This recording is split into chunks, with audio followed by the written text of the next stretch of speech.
Black Walk fucking whatever is out. Black Myth Wukong is out. And I had no idea it came out fucking today. I had no idea. You know? Because I want to fucking play it. I don't know when I will play it. I used to look up if it's an easy game or not. But, I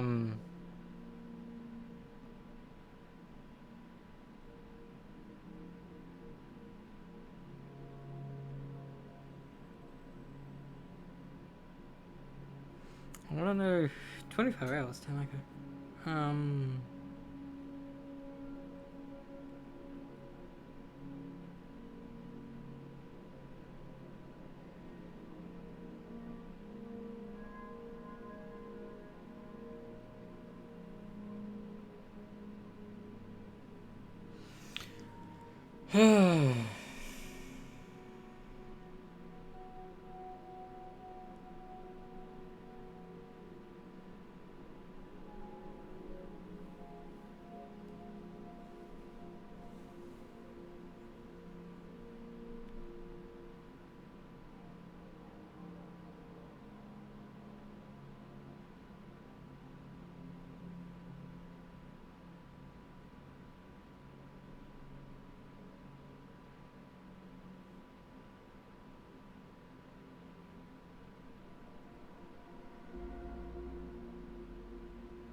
Yeah, I always prefer physical copies to non-physical copies forever and ever.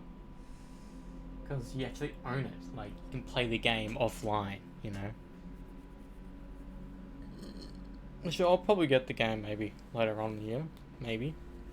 Maybe another long PlayStation 5 game like Stellar Blade and Rise of the Renamons. But for now, I'm just going to focus on Prey and Destroy All Humans for the next couple of months because I want to. And it's probably going to force me back into doing Iron Man stuff anyway. Anyways, last night I did it. Even though it was very late. I started watching it very late. I almost fell asleep watching it. That's how late it was. We actually watched Alien. We watched it. And I think I remember watching part of it, if not all of it, years and years ago. But I'm gonna say it's my first time watching it because, because the scenes I remember vividly is, I remember laughing, or my brother and I laughing when the alien first popped out and started running away. It's like it's just funny to see a little alien. But I also vividly remember that scene where the cat sees one of the guys die, and like the cat is like in like a shocked face. Like I remember seeing that scene like maybe 5 years ago, maybe somewhere, because it's just that vivid. But other than that, I didn't know the story. You know, I didn't know the story of Alien being that they were on their way home from somewhere, but they woke up because the mother character, the AI that was controlling the ship, basically, its plan all along was to go to this planet to find the aliens because they knew about the aliens. And a person in the crew, which I had no idea about this, I've known about this movie for forever, is that the science dude was a robot the entire time, and the plan was always to get an alien to bring him back to Earth. Because I think it's in Prometheus era, like it was proven that aliens like were a creation from the robots or some shit. I don't know. I need to watch them all because that's my plan. You know, to know be aliens, which I had no idea was a James Cameron movie. It wasn't Ridley Scott. Ridley Scott only did Prometheus, Alien Covenant, and he didn't even direct fucking Romulus. Someone else did, which I had no idea.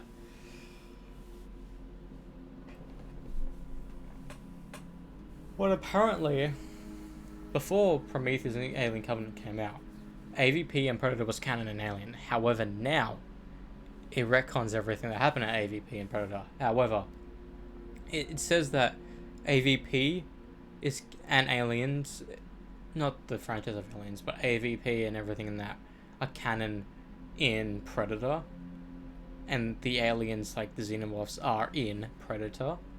However, everything that's in Alien is not canon with Predator. You know, the Alien franchise isn't canon to Predator, but Predator franchise is canon to AVP, which I find to be weird.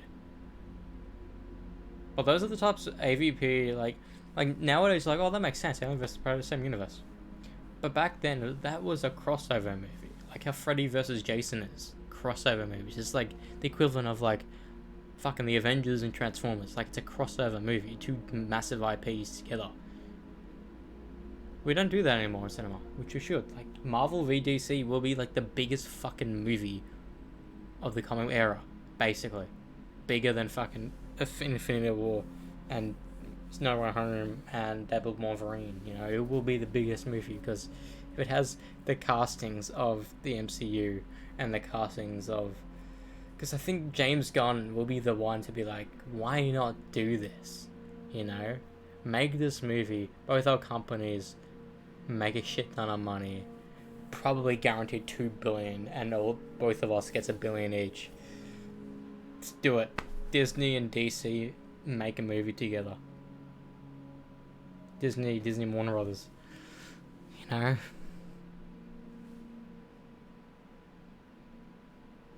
I still find it weird having fucking Fantastic Four in the MCU. I got used to Spider-Man being in the MCU because he's been in the MCU since fucking 2016.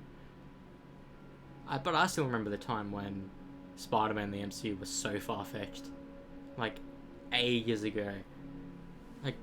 Like even in 2015 era, before the trailer started coming out, we were like putting in Andrew Garfield's Spider-Man into the Avengers movies and be like, what would he do, you know? But then, not even a couple years later, he was in the MCU and now he has his own trilogy. And not only that, each live-action Spider-Man came back for No Way Home, which is still surreal to me. It's more surreal than Hugh Jackman coming back as Wolverine and fucking Chris Evans coming back as Human Torch. It's more far-fetched, you know? Now we just need Johan Gruffudd's Mr. Fantastic and Jessica Alba's Invisible Woman to come back. You've gotten 2 of the 4. Just do it. You know, just do it. Please, Johan Gruffud is what I think for Mr. Fantastic. He looks like Reed Richards. To me, at least. But I don't know if Reed Richards meant to be like this marvelous looking guy like John Krasinski or not. But apparently John Krasinski never wanted to be the proper Mr. Fantastic in the MCU. He only did it because the fans fan casted him for many years. So he was like, fuck it, let's do it. And Emily Blunt was like, I'm not going to do a superhero movie. Why? They dominate the box office. Fucking it made people a household name. Sure, you already are a household name, but it made fucking Tom Holland a household name. Fucking Chris Hemsworth. Chris Evans. Chris Pratt. Even Scarlett Johansson. Jeremy Renner's a household name because of the Avengers. Anyways, Alien.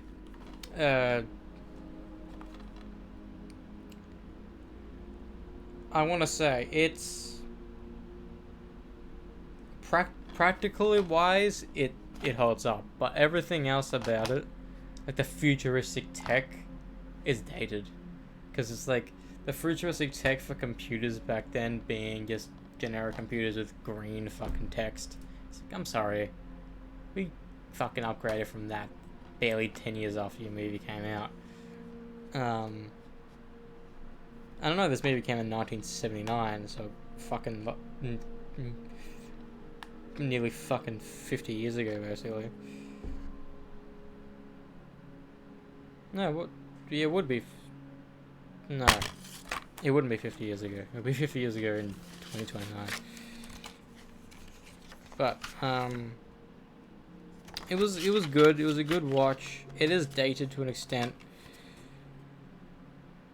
And there was a weird scene at the end where Sigourney Weaver just basically became naked with her panties like be halfway down her fucking like why? Like it was clearly not on properly. And she was fighting a xenomorph wearing that. I'm like, why was your clothing not on?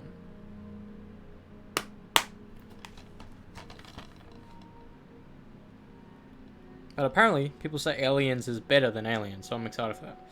And Alien, people don't like Alien 3, but what's weird for me is that even if it's a bad film, I kind of like modern bad films because at least they look magnificent. Because my main gripe about watching movies from the 80s, or basically the 90s and earlier, is because they feel dated to an extent because of the camera work and it not being like high quality camera, you know?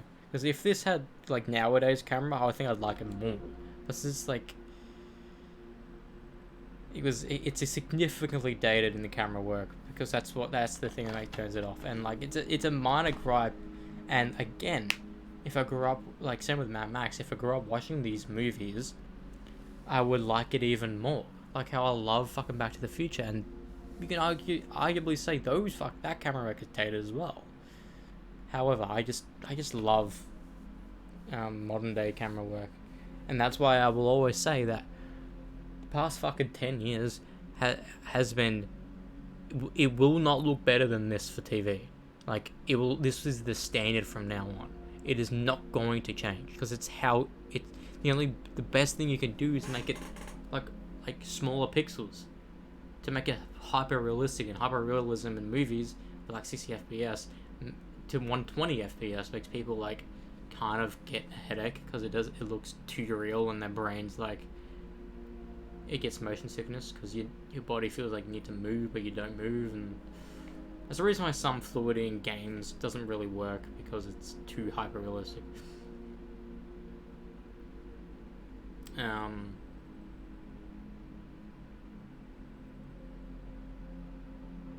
But yeah, I'm gonna give it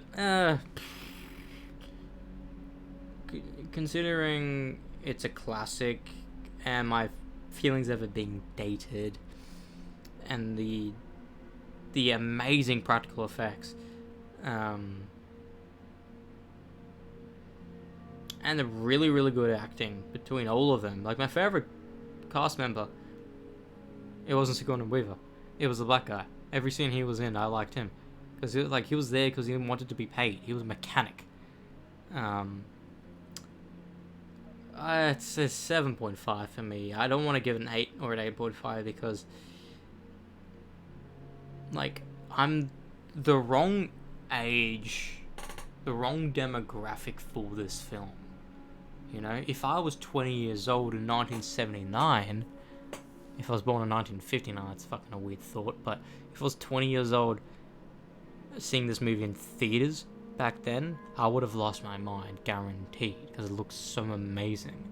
But since it's been so many years after this movie came out, I'm watching it basically for the first time, I have that bias against I want modern looking films, and that's basically the reason why I don't like watching older films, because of that main critique. Like, I like films looking good, you know? I can enjoy Christopher Reeve fucking Superman and Michael Keaton's Batman because I know what those films are, and I will like them regardless because I've seen them before, and I probably will watch them again at some point. But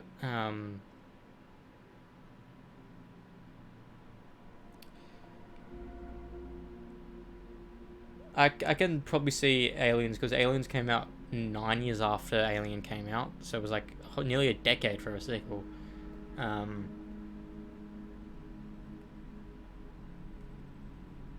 Yeah. Hopefully it will look better, probably. And it's on. I have to watch them on Disney Plus because I don't fucking. For some reason, this is the only DVD of Alien we have. I think Coben bought it maybe 1 year, ages ago. Because I remember watching him watch it, and I was like, I don't want to watch this, so I went upstairs. Or I went somewhere else to do something else. But anyways, let's continue with Fick and Play. And the reason why I'm late today compared to yesterday is because of the fact that Ryan, you'll see for guitar nonsense, and he came 30 minutes late. So I could have started stream at maybe 8:30ish, but nah, I got on stream basically around 9:30. But I was just on my phone dicking around. But yeah, let us continue with Prey. Hopefully I can speedrun some nonsense. In pain, I believe in love and tragedy. Never ever ending fire. Fire. Fire. Never ever ending. But imagine if we did stream. It's so weird to know. I say it, Ryan. It was so weird because it was one of the first times we were playing Festival that one night, and it was like, and because it was because of that night, it's like, fuck it, you wanna stay over the night, play games all night, basically, watch some stuff. I went to sleep at around fucking 4:30, but and woke up. I slept in a lot that day.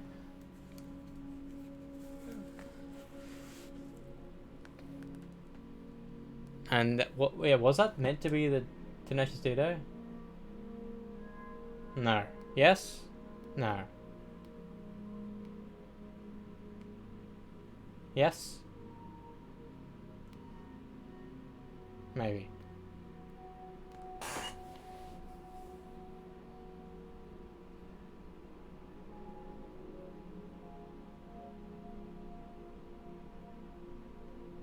Yes? I'm not.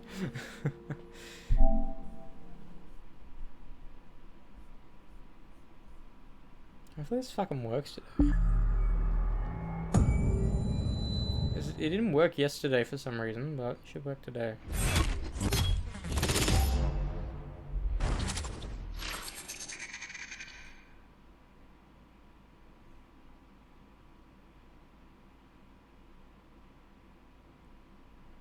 It's not working. Why is the audio not working?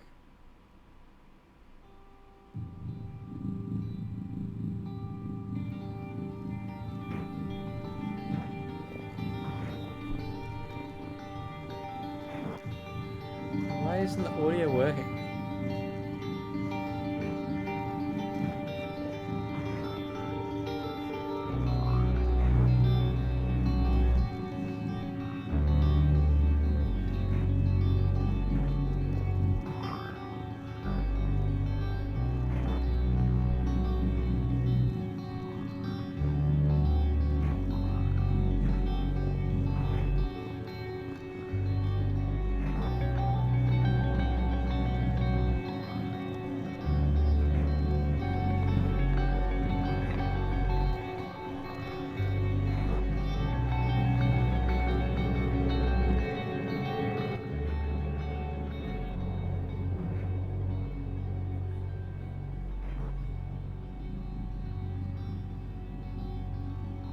Why can't I hear it? Everything's muted, I don't know why.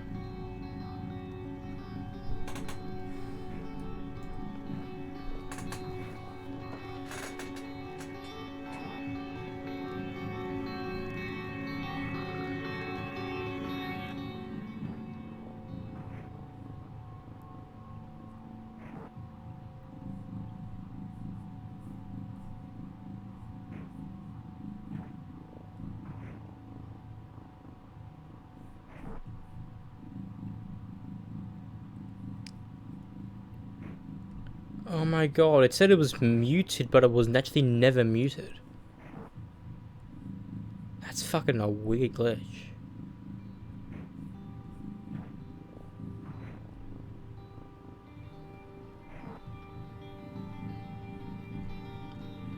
I still need to watch Breaking Bad. I've been meaning to watch it for the last couple of years.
You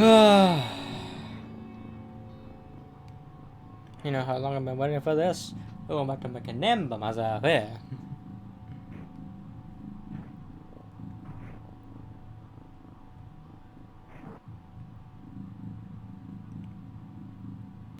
Charge with a cup, make them go boom.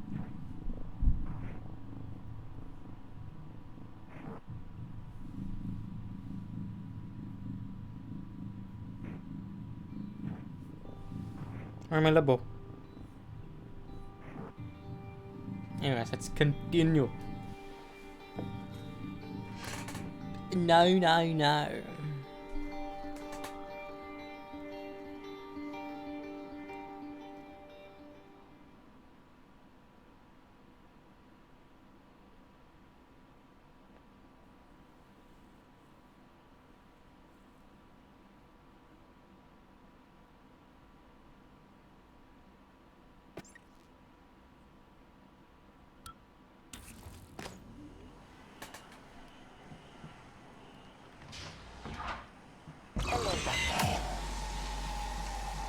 You probably didn't see me there.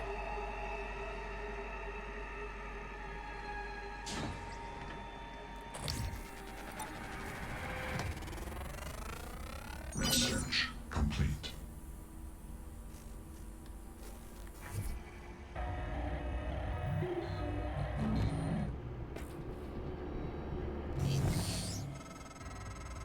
All right, Morgan, I know I can't make you stay put, but you're gonna die down there if you don't listen to me. You need to calibrate your psychoscope. Try scanning the Typhon specimens around you. Once you get enough scan data, the labs will open. More importantly, you'll be able to install Typhon-based neuromods. You'll be unstoppable. That's what this is all about, Morgan. You spent 3 years of your life making it possible. Putting what they can do into us. Scan complete. New psionic aptitude available.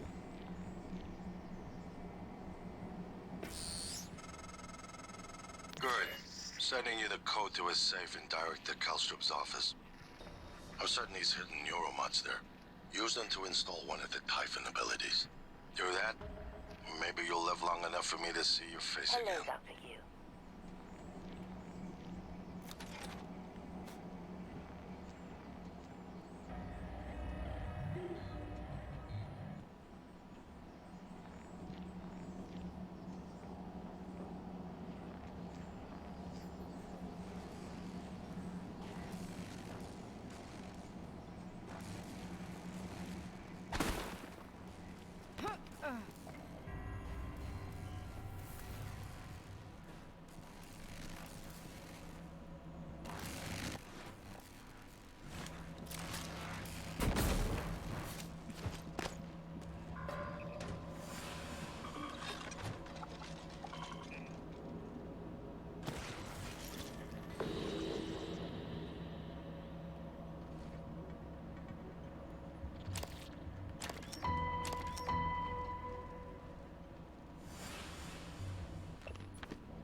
Morgan, a warning. If you scan enough Typhon organisms, you'll be able to install neuromods that are powerful, but they're the reason we're in this mess. For one thing, the station's defensive turrets will identify you as an alien threat. There might be worse consequences I can't yet see. I don't want you to lose yourself.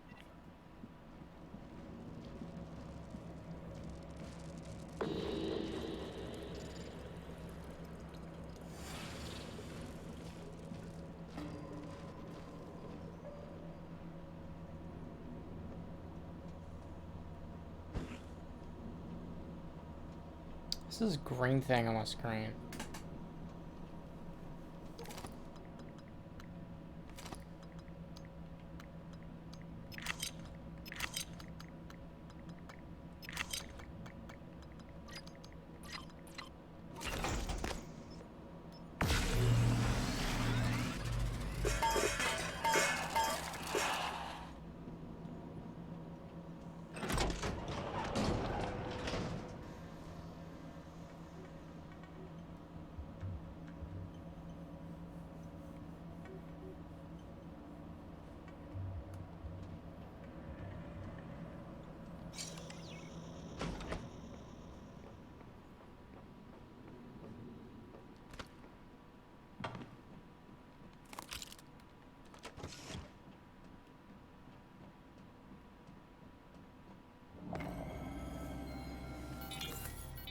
Calvino, what did you do to my conference room?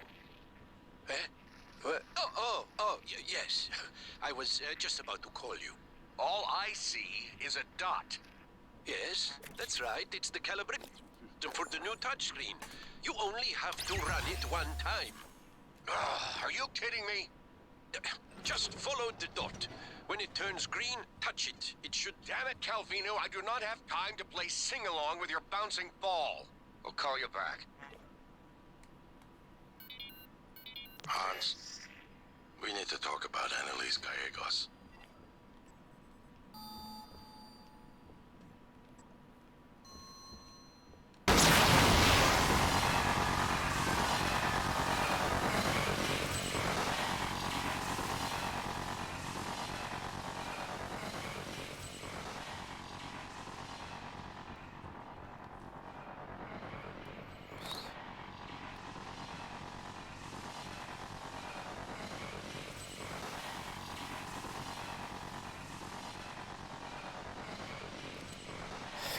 Completely forgot about that.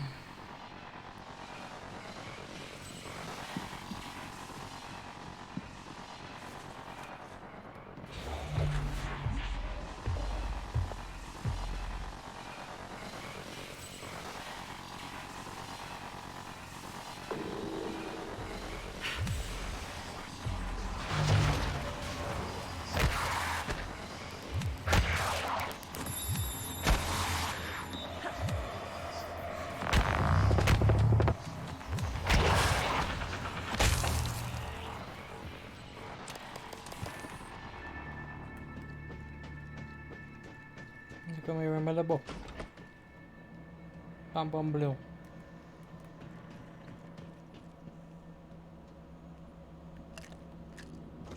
Better make a name of myself here. Yeah.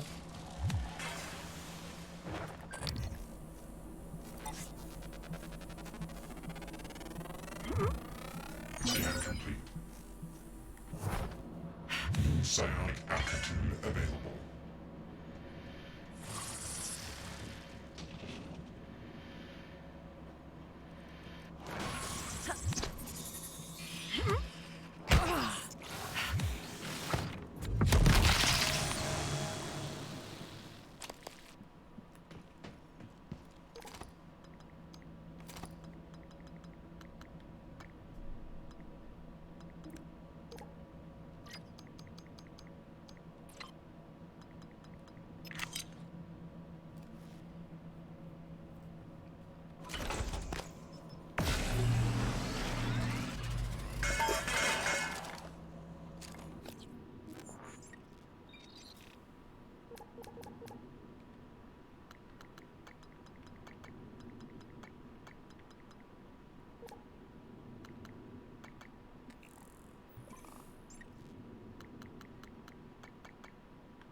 Hello, Dr. New.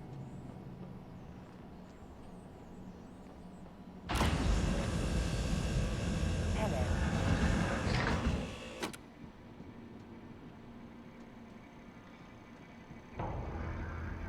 Calibrating. 1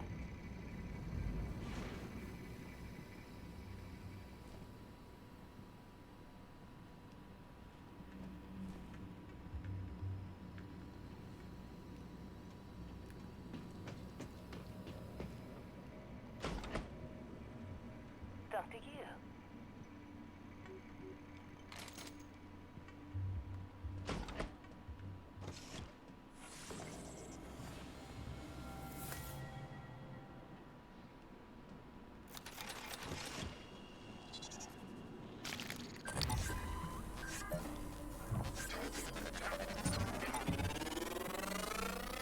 Scan complete. More specimens required.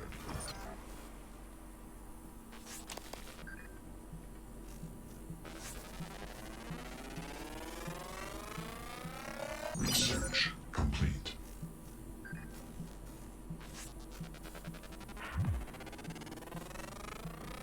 Scan complete. New psionic aptitude available.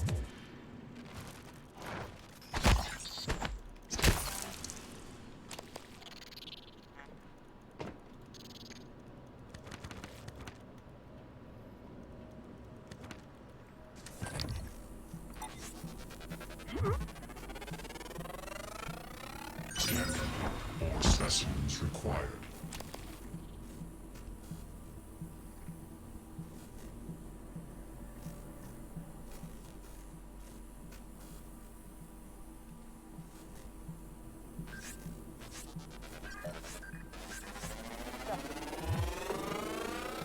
Scan complete.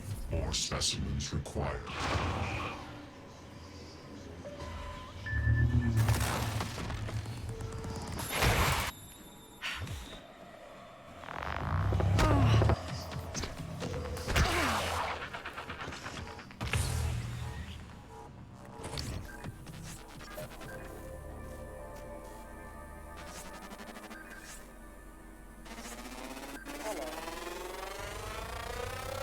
Scan complete.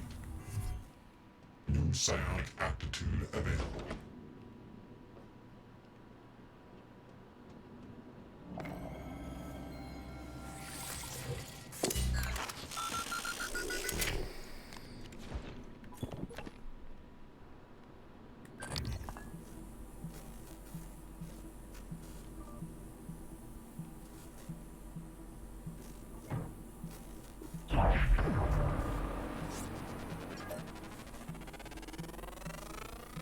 Scan complete. More specimens required.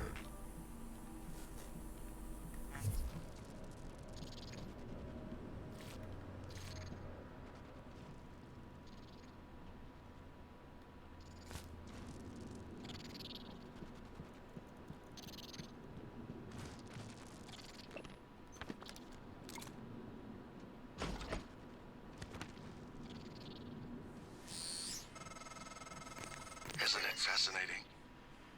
There's something almost angelic about those golden filaments, like frozen light. The Typhon weave it out of thin air. The question is why?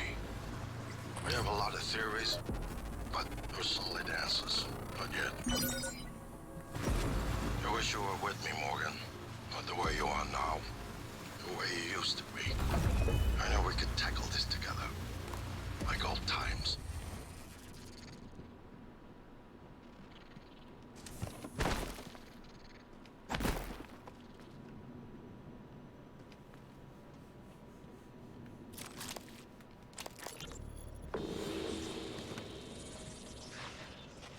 Alien threat. I can hear the Weaver through the walls. Son of a bitch is gloating, I know it. How are you holding up? I dropped a couple of nightlights to lure the phantoms away. Put sticky notes on every goddamn thing I'm sure isn't a mimic. You? Good. Safe inside the armory. Squashed a mimic that slipped in. That's it. I got everything sealed tight. What's our plan? Wait for rescue.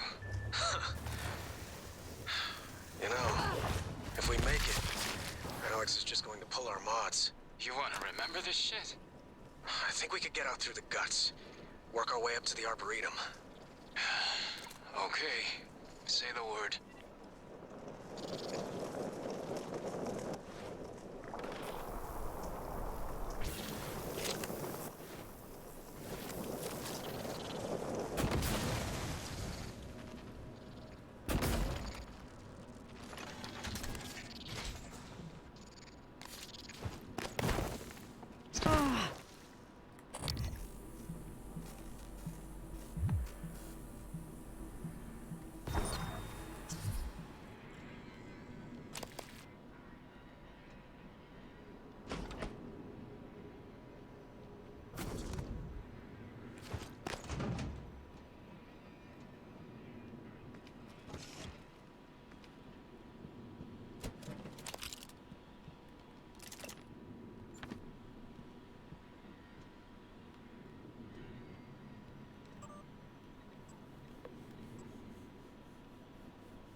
fact I know exactly how to get in there is pissing me off.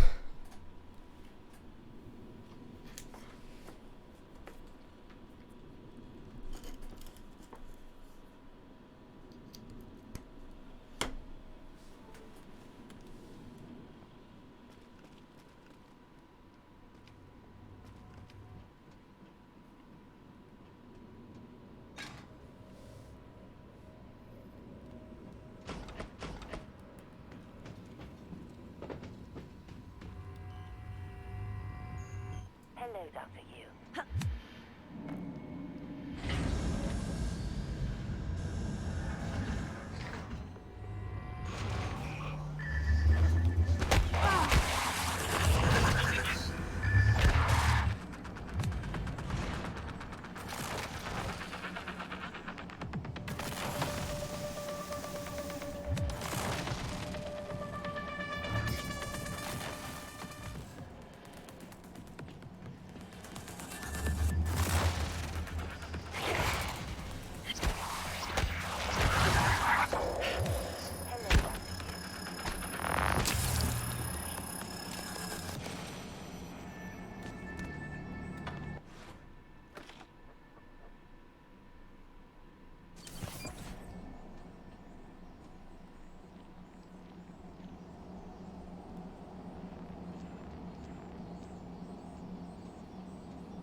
Hello, Dr. Yu.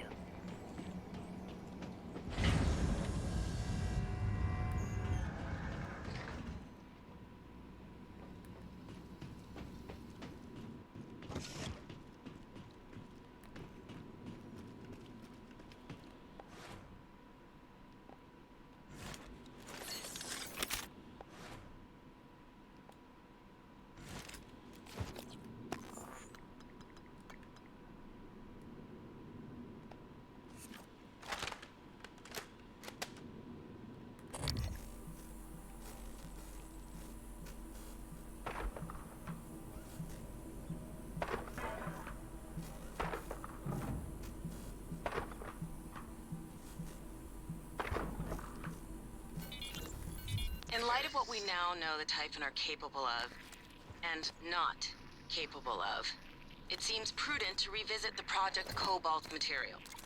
Igor, neuromods can already adapt Typhon material to the human mind. There's no reason in principle the reverse wouldn't work. Say you managed to insert human neurons into a Typhon. How will you know it was successful? The new neural structures would need to mature over a series of actual experiences, or simulated ones. What? Simulate the experiences. Calvino, he has... Right, okay, look, it's fascinating, but let's focus on what we know is working. I don't want anyone devoting resources to this. The fact that we know it works as us as ourselves, so like that is the same.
Yay!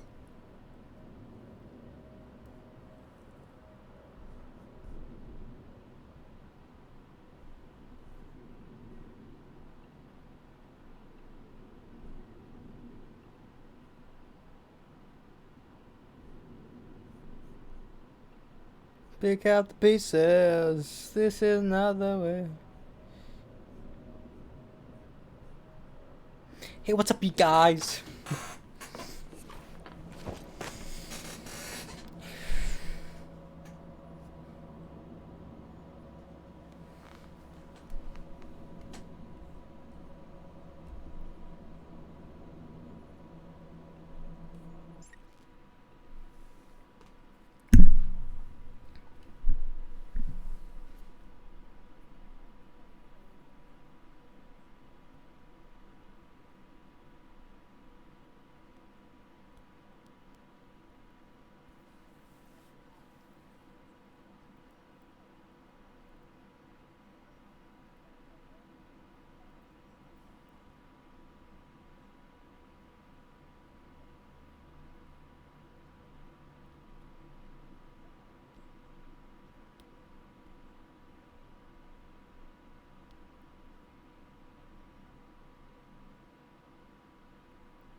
Life, dude. Big pieces. There's another way. Oh.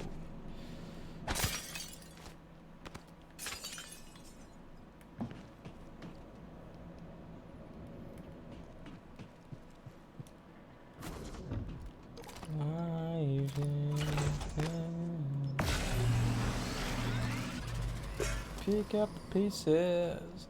There is another.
Pick up the pieces.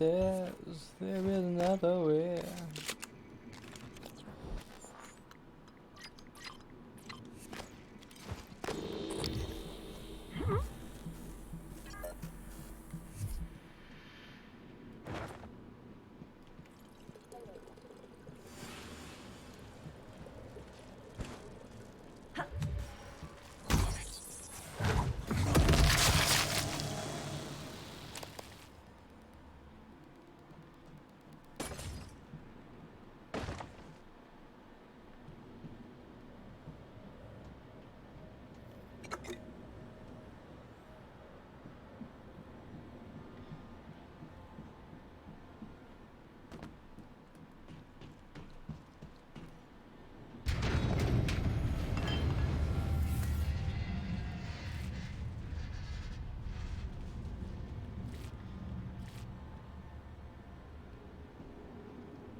Pick up the pieces. There is a better way.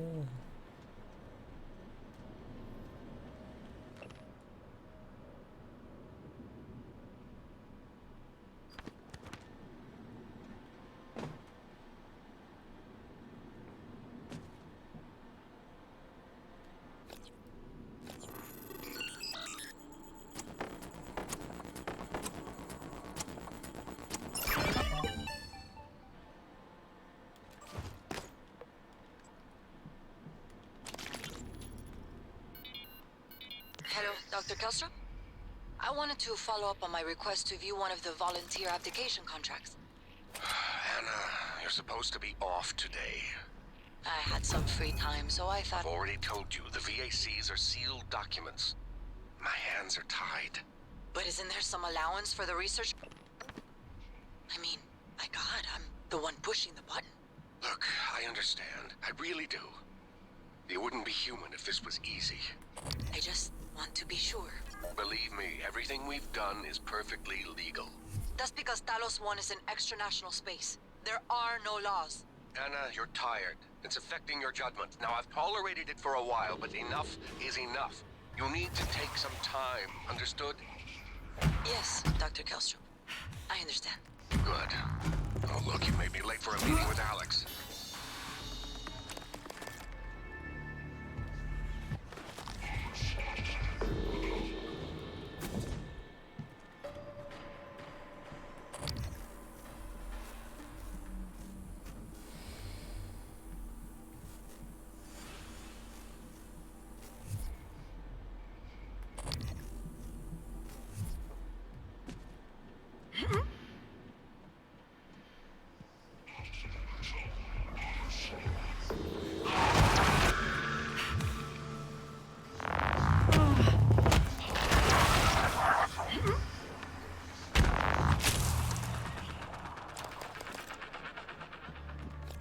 Pick up the pieces. There is another way.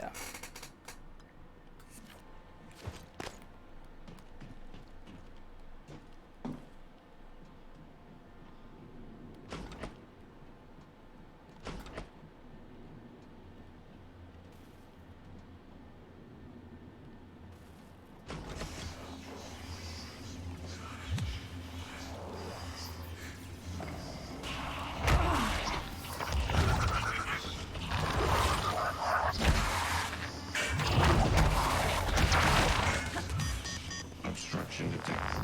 Please clear aperture of debris. Obstruction detected. Please clear aperture of debris. Requesting new operator.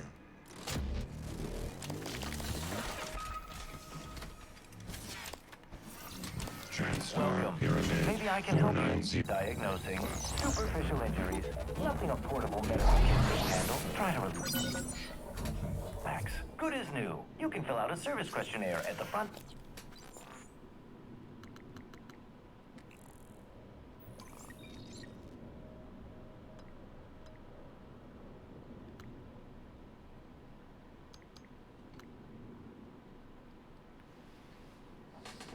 Pick up the pieces.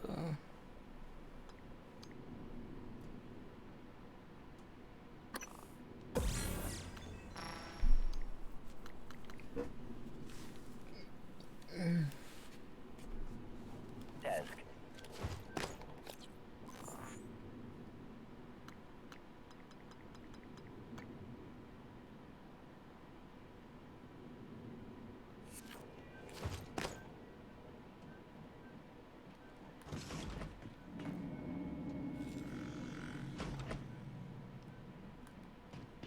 Hello, Dr. Yu.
Can you tell from the look in your eyes?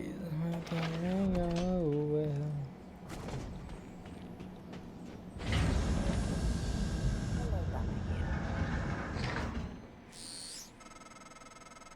Take a good look. Everything happening on Talos 1 started here. You were so driven in the beginning. My mistake was agreeing to put you at the center of the tests. That's when you began to drift away from me. We're close to understanding what they're after. What they're building. Just need a little more time.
Hey, over here.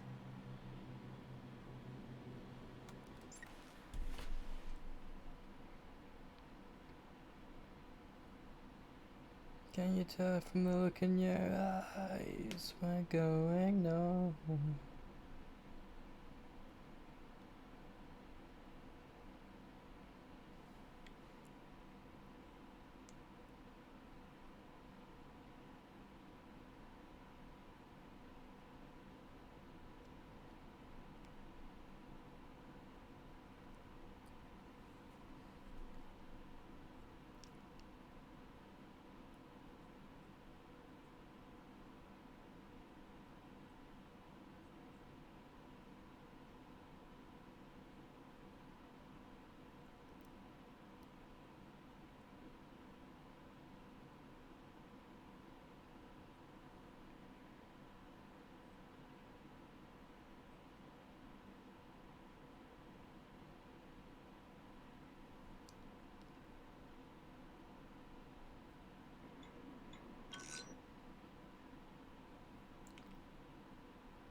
You need guns? Ammo? I saw one of them size types go into that armory. Saw him punching the code. You get me out of here. I'll let you have it. Now that's what I'm talking about. Some human being. See, friend?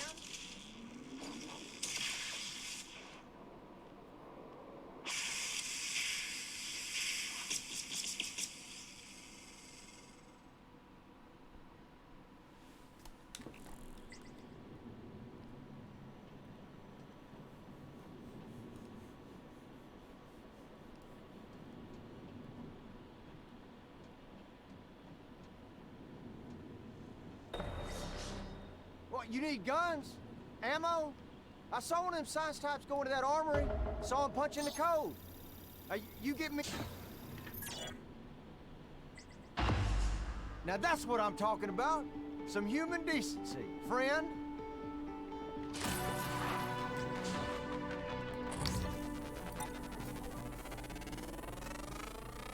Research complete.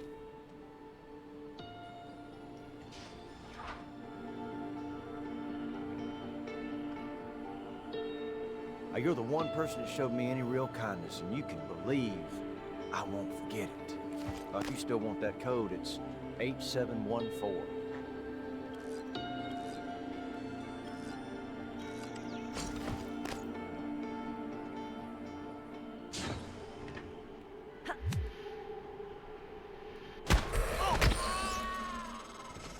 People are quick to project human features onto things they don't understand.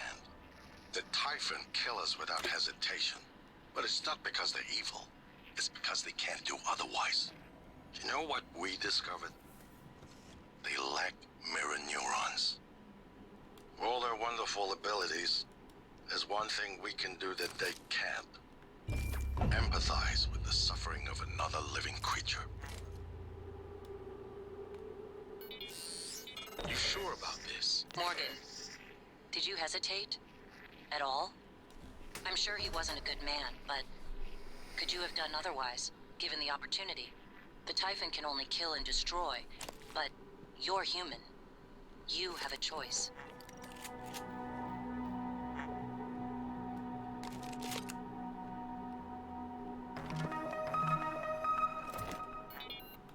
You sure about this? Not too late to flush it all out in airlock, you know. I'm sure. Are you having second thoughts? No way. I'm in. It's just... I'm not the one incriminating myself. There's no happy ending for me either way. I'm trying not to think about it. Sorry. Did you make arrangements? Mitchell's on board. He's gonna bring me food. I don't need to know the details. Better that way.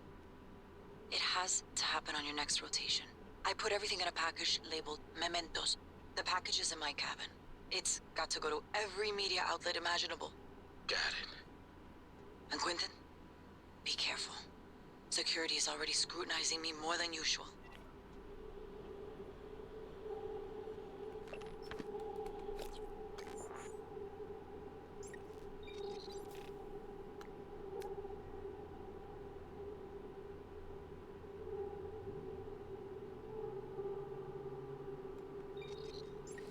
Can we tell from the look in your eyes we're going on?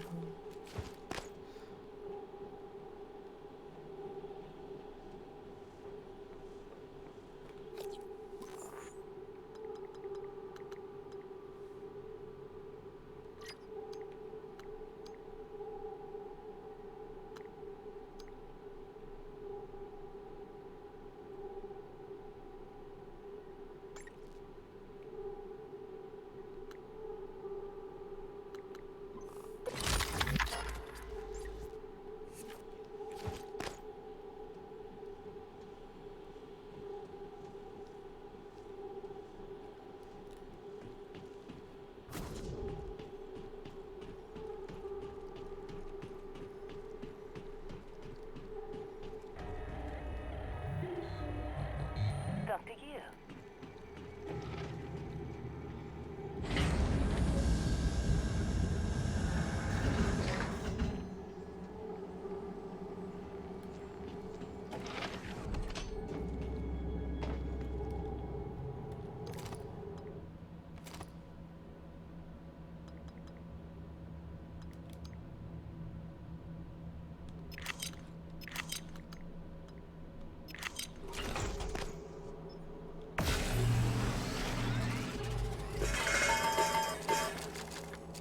The fact I have so much material already is insane. Because I know exactly what I need and don't need.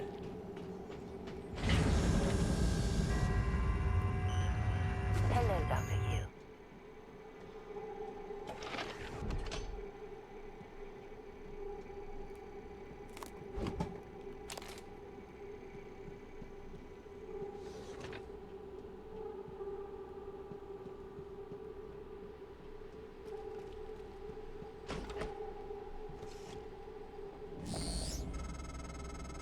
I was afraid of this.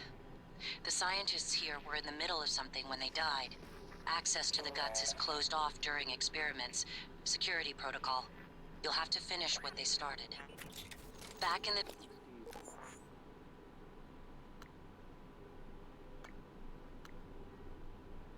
Since 70s, the first research teams tried to communicate with the Typhon, but this proved impossible. Their cerebral structure, really developed and intentional, but somehow unapproachable. They have no speech of their own, no language.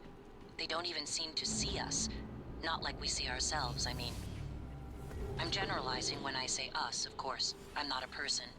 Not like you. Live exam procedure in progress. Local lockdown in effect until procedure terminates.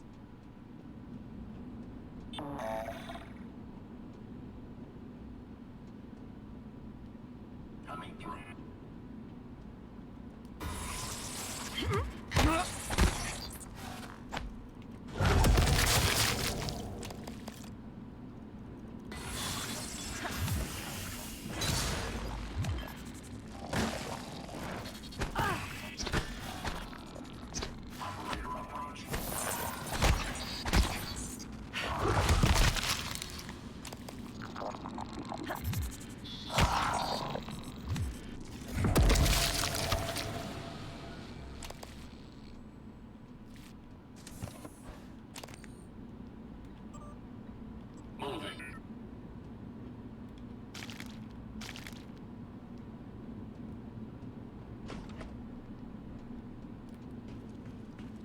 Careful.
Examination theater compromised. Scan complete. All specimens required. Warning. Examination theater compromised.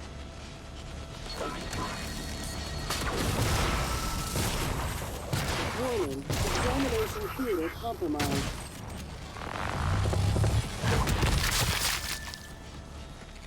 Live exam terminated. Lifting local lockdown.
Eradicator auto turrets.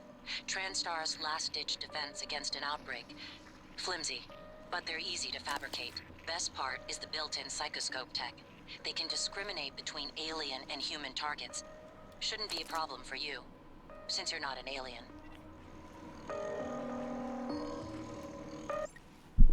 Can you tell from the look in our eyes?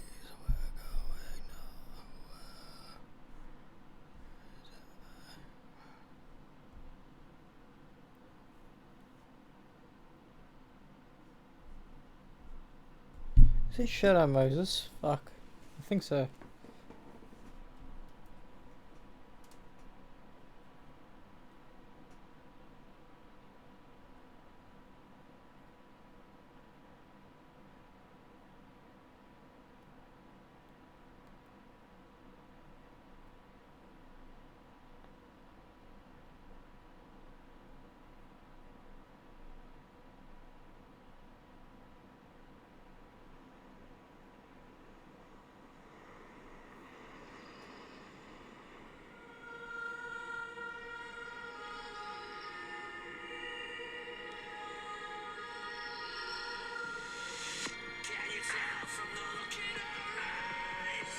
The fact I haven't heard the song in ages and that's in my head is weird.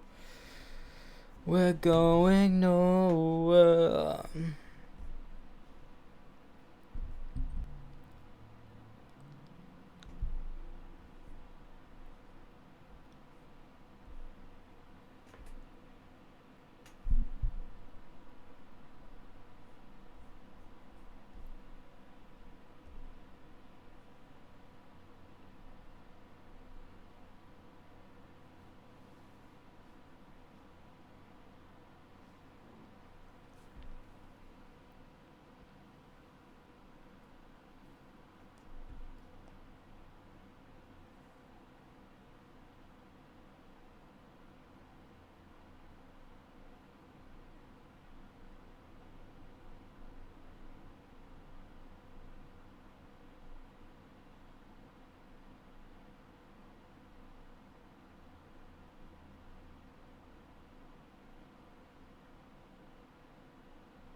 I don't know how long I've been waiting for this. Soon, but I'm gonna remember myself here.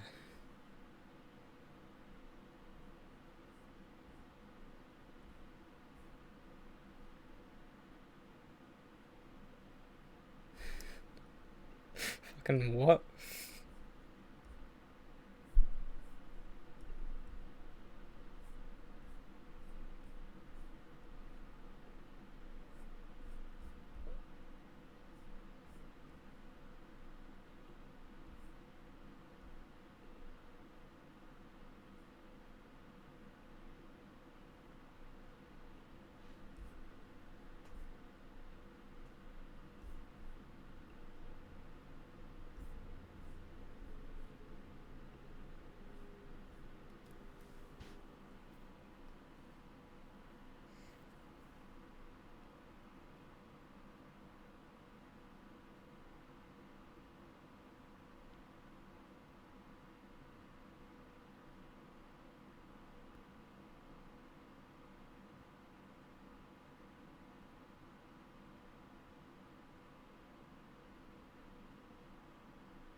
That must be so weird, being an actor in in a movie,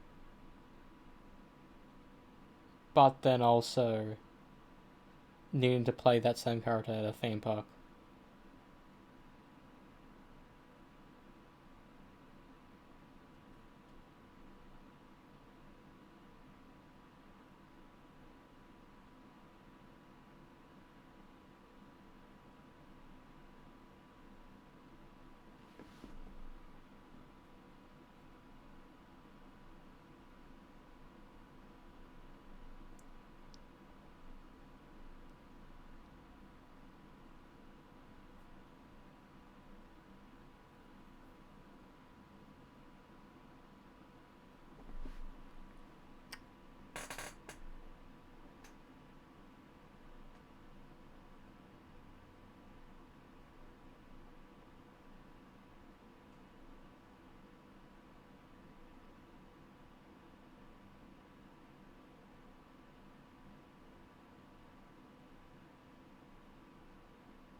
where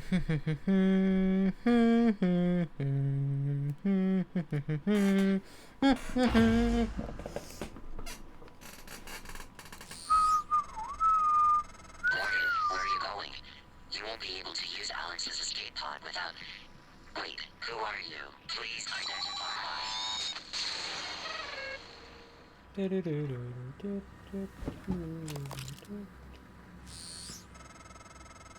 Morgan, this is January. That operator was an earlier defective model, or something worse. Alex, the Typhon, they're all working against you. Trust yourself. Trust the video you made. We need to get the arming keys and destroy Talos 1 before it's too late. Well, I'm not gonna do that. So why the fuck would I do that?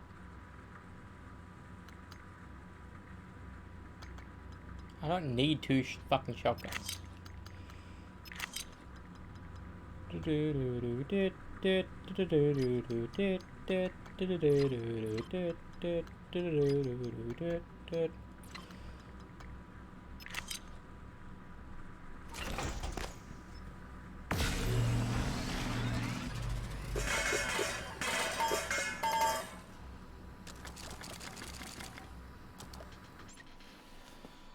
It must be weird playing a character that is a real person, however that real person wasn't acting himself. So you're playing someone else who did play Superman. So technically, you're not playing Superman.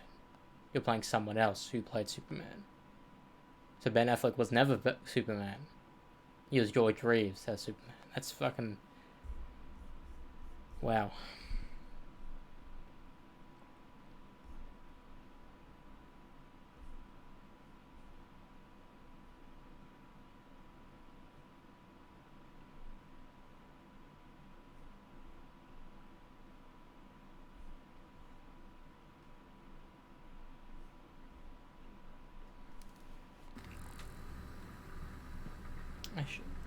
Theoretically.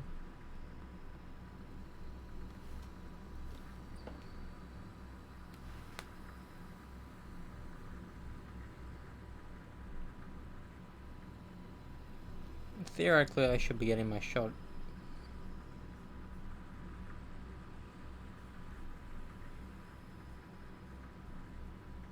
What the... what?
It's actually not, it's not true. It's bullshit, but that shit I did not.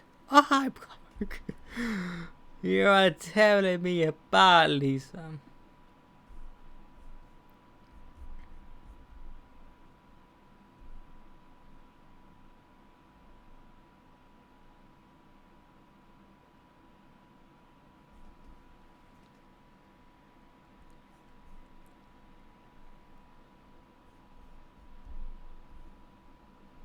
I like the idea of people believing someone Clark is Superman on the pretense that there's no way in how Clark could have done something or survived something, and they have no proof. They're just like, no, Clark is Superman. That's the only way.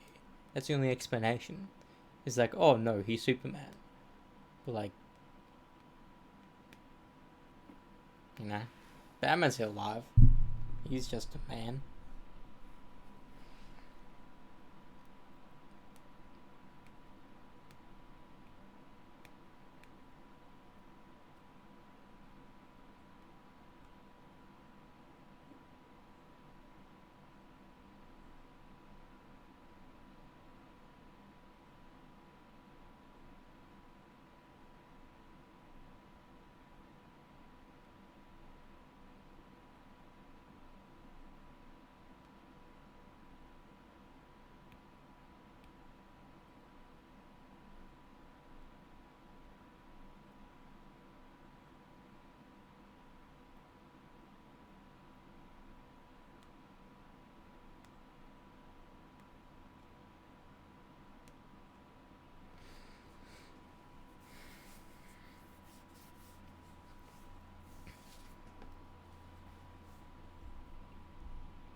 Oh, it's gone into the Z-Guts.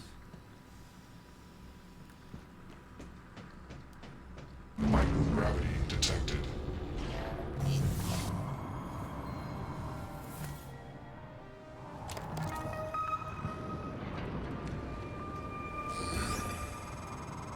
These tunnels run the entire length of the station, mostly conduit carrying the bare necessities: power, water, air. But operators also use it to deliver supplies from the cargo bay up to the Arboretum. Given the small number of crew assigned here, I would expect Typhon presence to be minimal as well. But that's probably a bad assumption.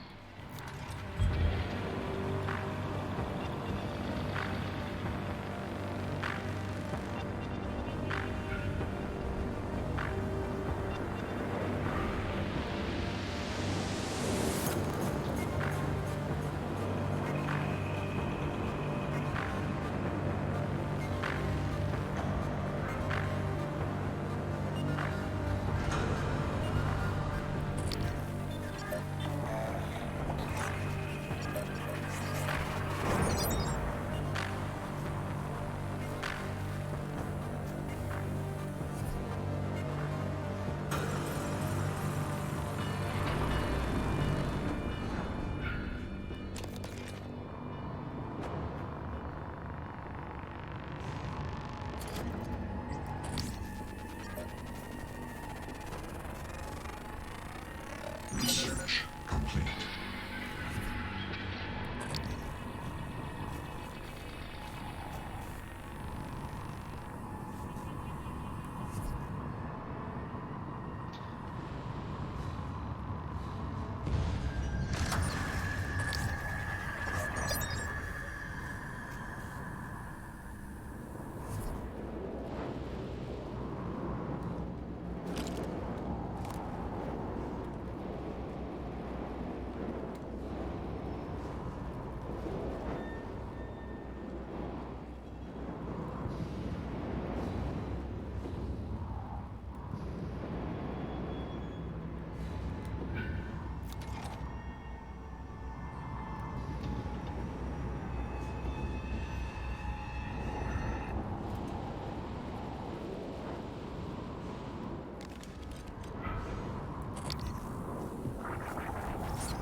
Scan complete. More specimens required. Research complete.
Vital signs critical.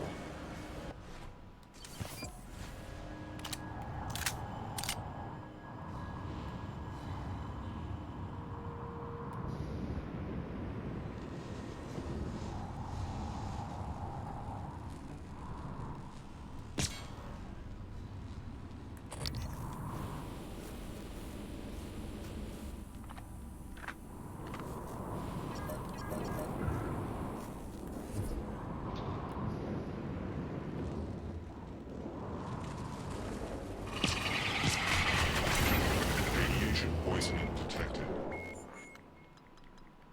Seek medical attention.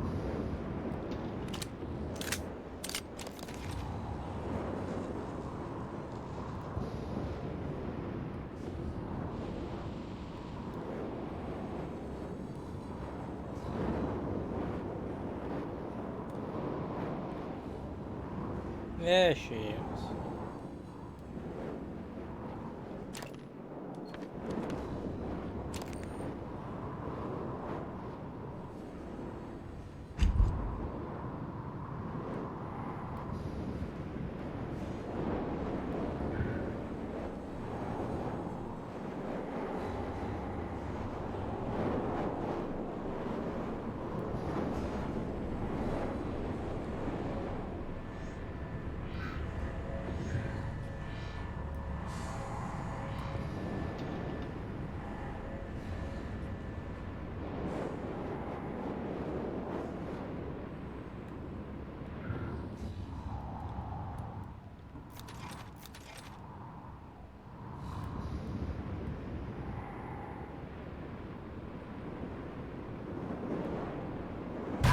Ah.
integrity damaged.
Morgan, steady. That pulse hit your suit systems pretty hard. It came from the substation ahead. There's a magnetosphere around Talos 1 that keeps the sun from cooking your insides. Hopefully the generator isn't dying. For your sake, I'll be fine.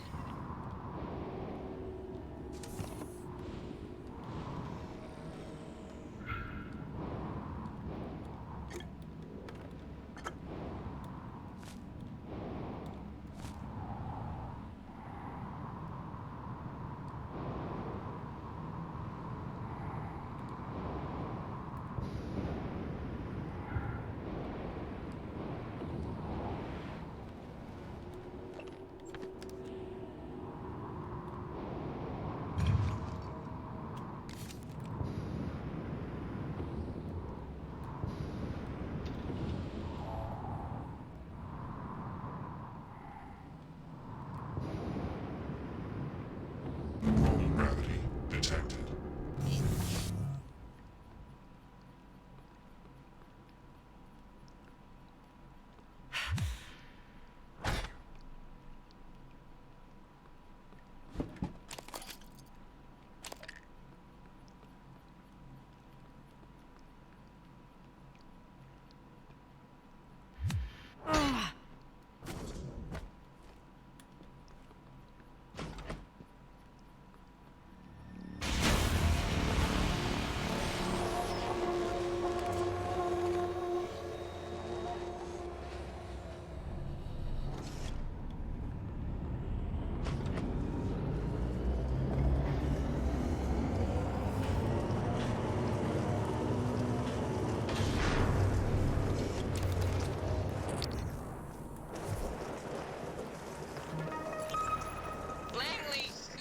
What's the matter? He's dead! Whoa, what? Who's dead? Anders! I tried to call security, Do you need a medical team? I said he's dead, Langley! Right. Laurel, take a deep breath. Tell me what happened. Okay, I'm sorry, I'm sorry. Anders went into the mag chamber to test one of the coils that's been flaking on us. I don't know what happened exactly, but there was a pulse. I think it cooked him in his suit. God, I'm so sorry, Laurel. Can you get up to the Arboretum? No, Anders had the key card. Okay, got it. Listen, just sit tight. Go into that chamber. I'm gonna find Chief Elazar. We'll get a security team your way ASAP.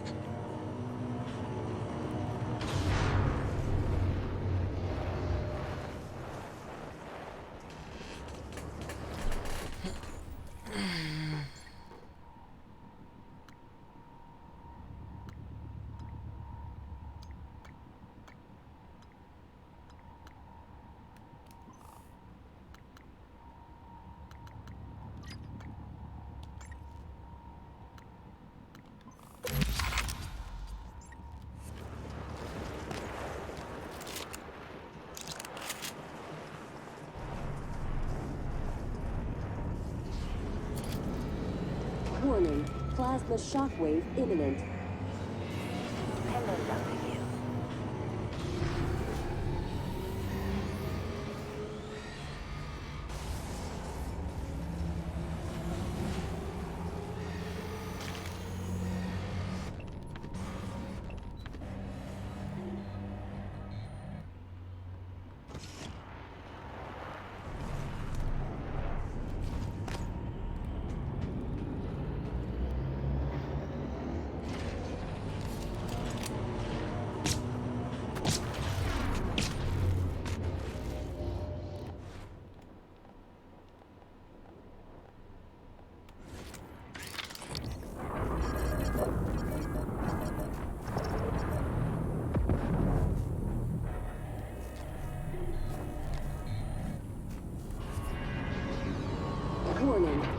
shockwave imminent.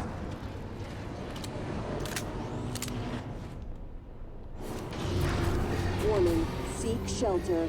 Plasma shockwave in 5, 4, 3, 2, 1. Microgravity detected.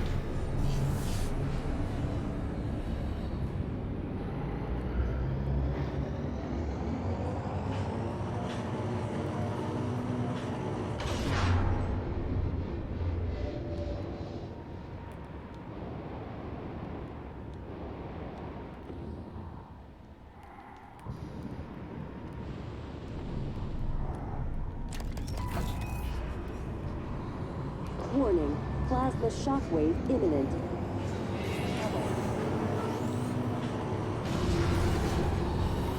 Warning, I don't know where the fuck I am. Plasma shockwave in 5, 4, 3, 2, 1. I got through just in time. That's sick.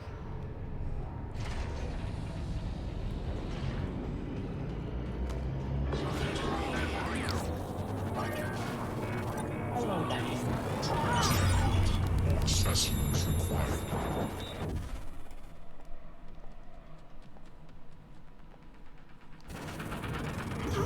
Scan complete.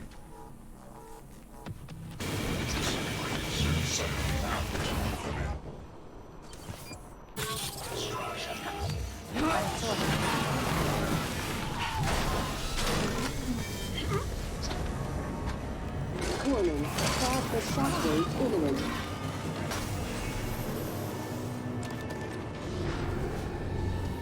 Warning, seek shelter. Plasma shockwave in 5, 4, 3, 2, 1.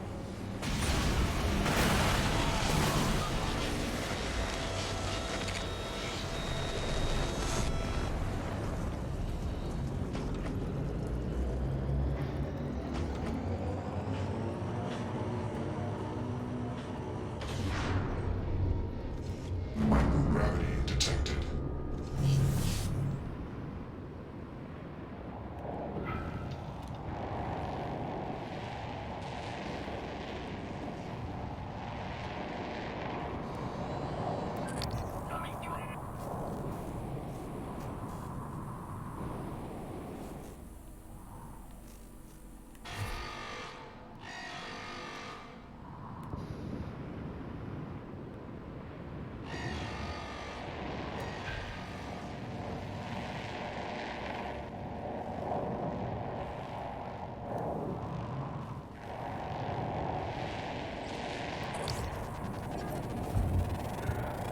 Scan complete.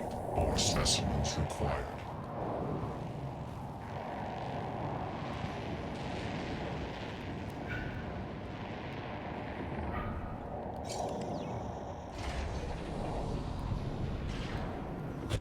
What's happening?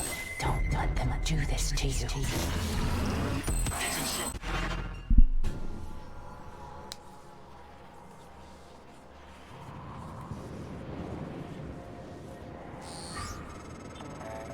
The entire Typhon ecology appears to be centered around the creation of this substance. The original researchers called it coral. Beautiful. But we're not sure what its purpose is. It's never spread outside the containment cylinder. Until now.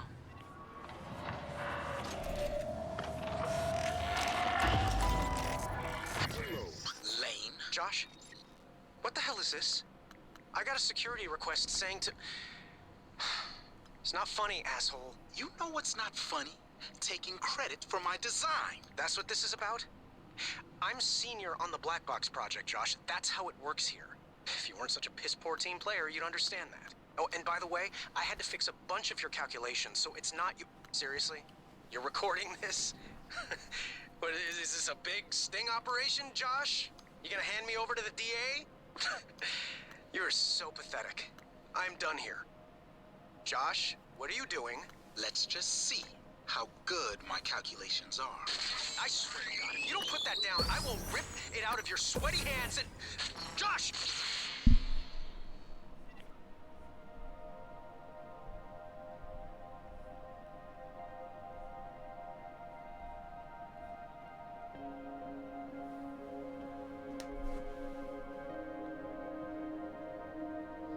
Phenomenon.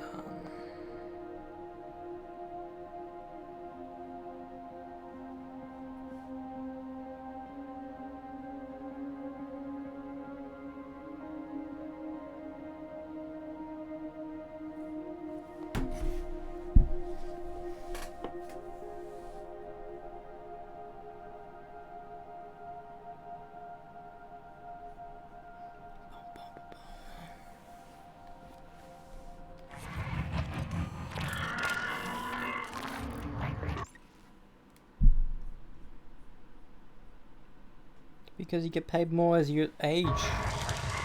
Fucking norm.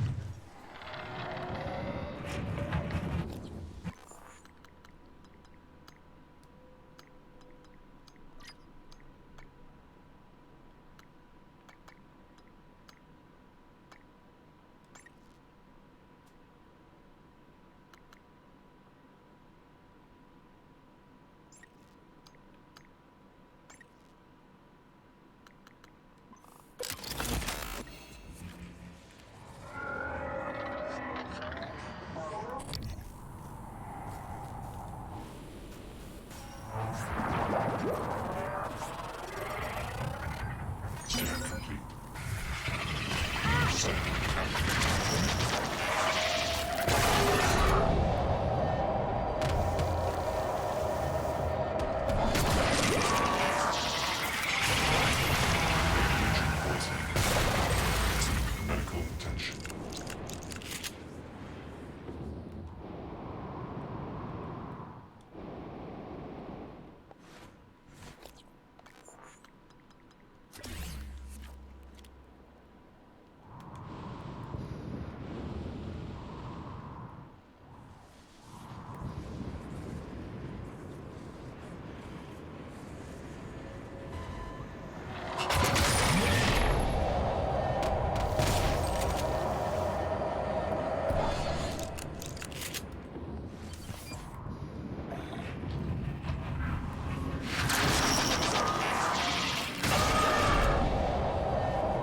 Why can't I fucking control this shit?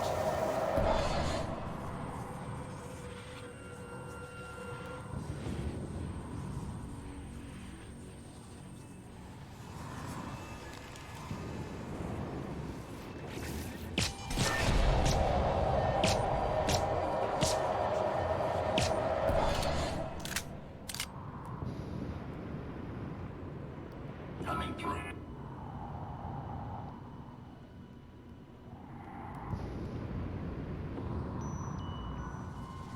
Inspecting. Your suit integrity is compromised. Exact. Job done.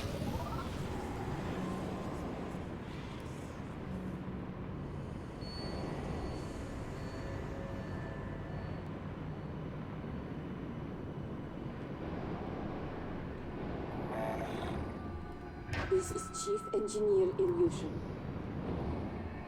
The power plant has been compromised. I repeat, the power plant has been compromised. It's about time, Sam. Chief, I'm not a Comtech. I'm doing the best I can.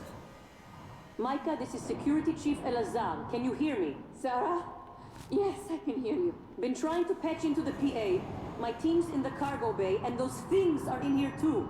They're crawling all over the station. Check everything around you. Hit it with a wrench. Check the wrench first. Sam, he's right. These things... Smash every freestanding thing and see if it comes back at you. Get to a secure area, and when you're safe, call me via transcribe. I'm sending you a secure contact, all right? Understood. I left my transcribe in the cooler monitoring station.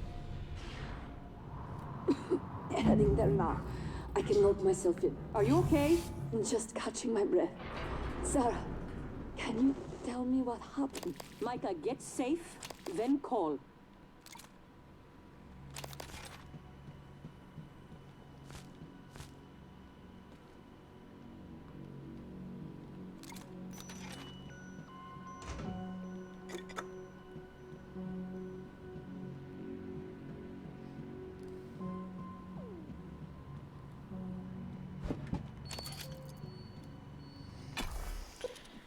Phenomenon.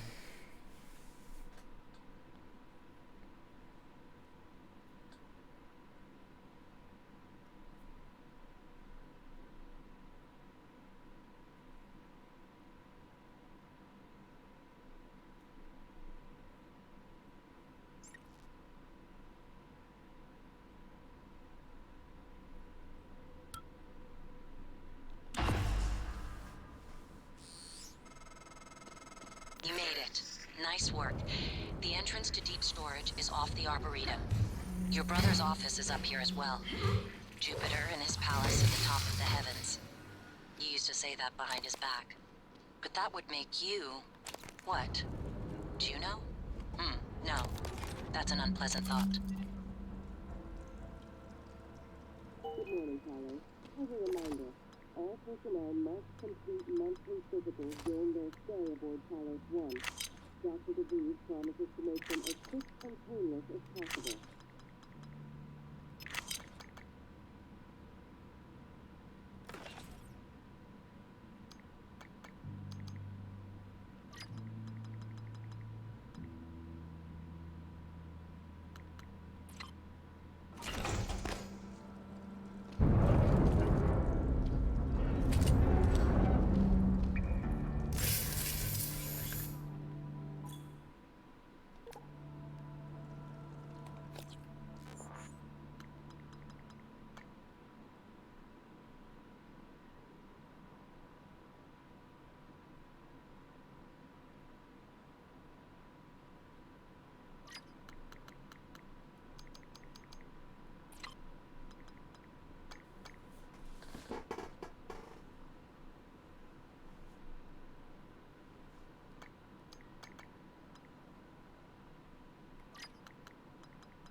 Officer Ja, this is Chief Elazar.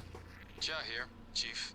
How can I help you? I need you to report to deep storage and get Chief Show to reactivate the tracker on Grant Lockwood. HR deactivated it as part of the termination, but we don't have a record of him on the departing shuttle. I want to know where he is and escort him where he needs to go. On it, Chief.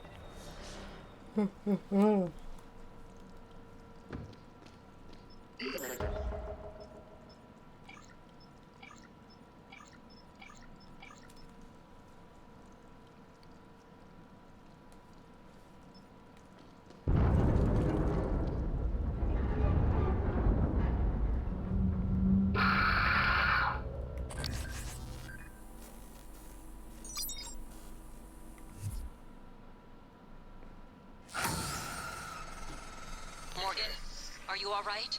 That Typhon, there's nothing in the research. Stay away from it.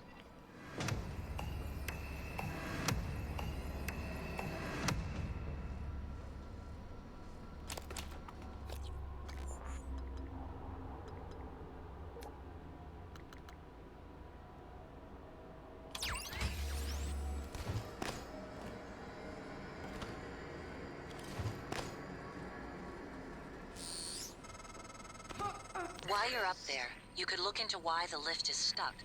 It'd be a lot faster and safer than having to fly through the guts again.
Target, no alien material detected.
Specimens required.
Typhon is an unknown type.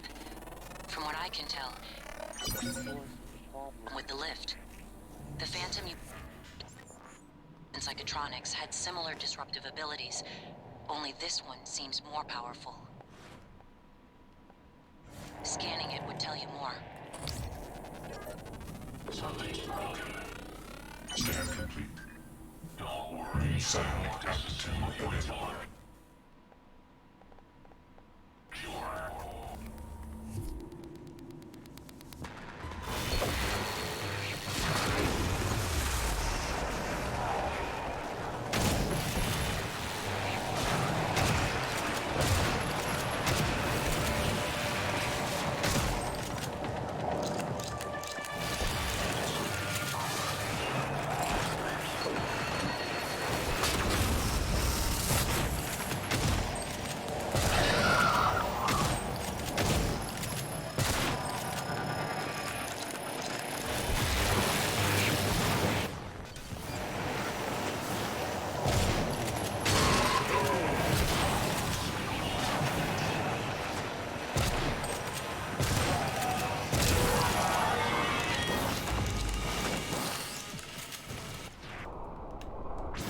Nice work. The lift is responding again. That Typhon hijacked the hardware, even the software running the system, all the way down to the machine code, reprogramming it on the fly. Fascinating. And alarming. I can patch up the code. You should be fine. Take the lift if you need to move quickly between the 3 main decks on Talos 1.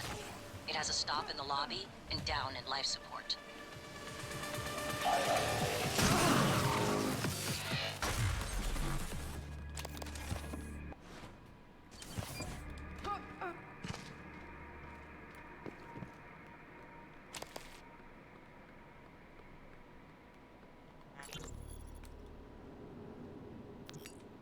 Alex! Damn it. Hold on. I'm encrypting the rest of this.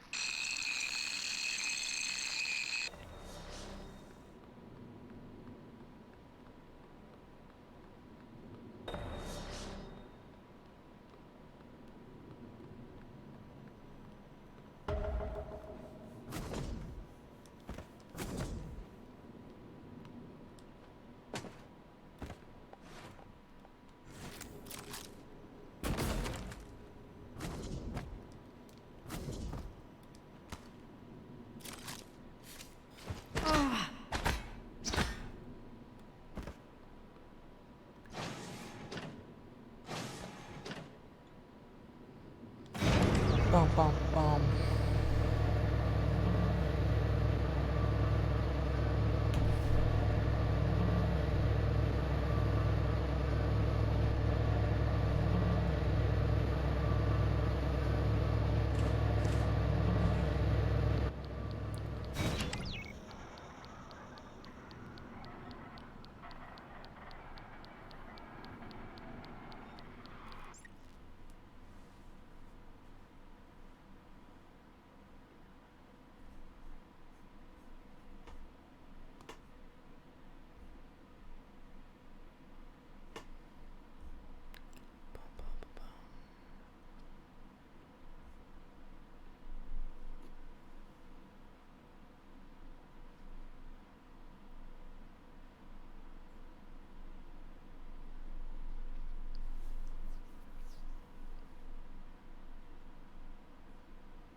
Well, out of like, I don't know, the 7 actors portraying Superman, only 2 of them had something bad happen to them, it doesn't mean there's a curse.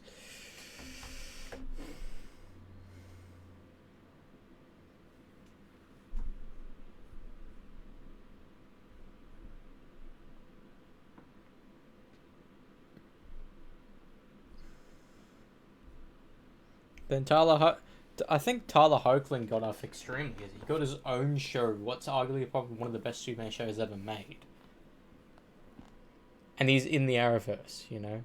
And he got to essentially share the scene with Christopher Reeve Superman, because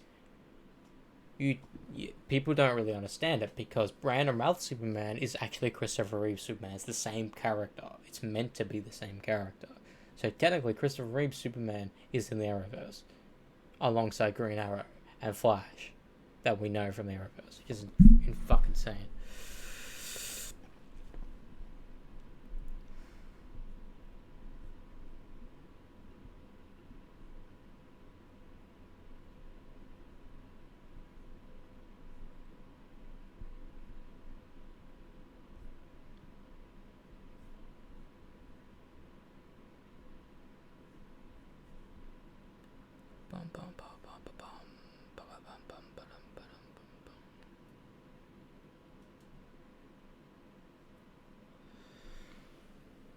Like Papa John.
Ready to scan.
Scan complete.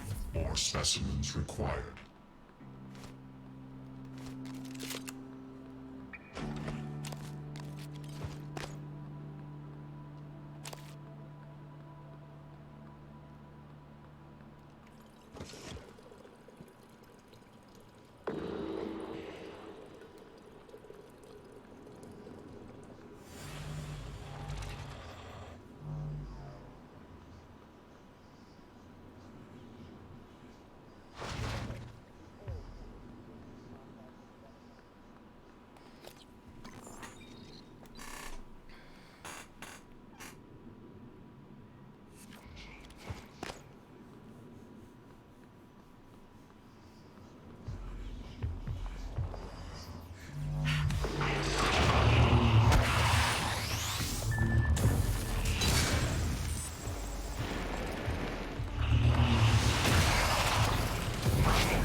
Good morning, Talos. All personnel should return to their workstation for the day. If you expect to be absent for any reason, please inform your immediate supervisor.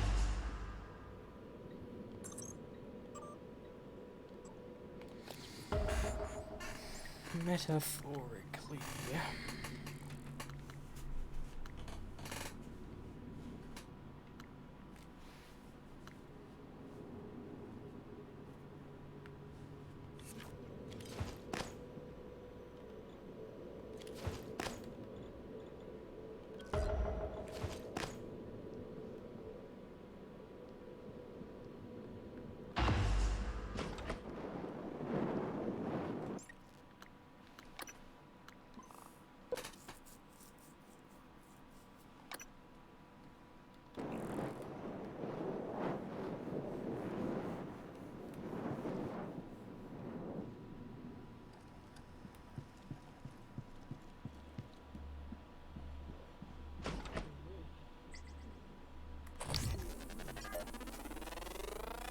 Scan complete.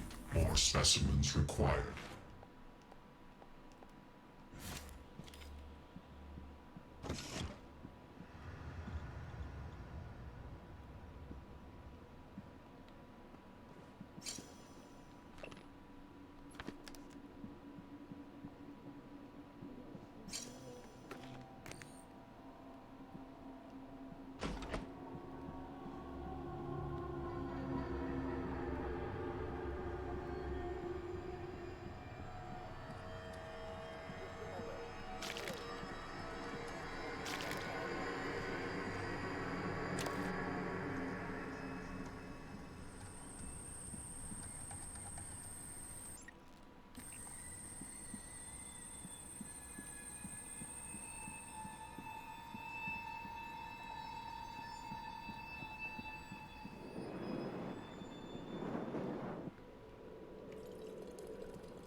Contact a qualified engineer.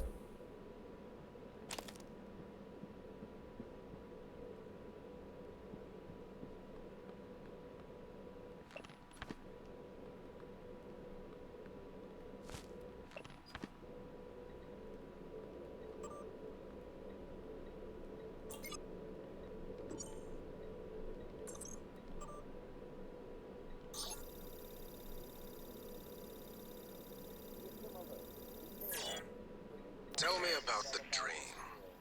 The dream. Good afternoon, Talos. Yes.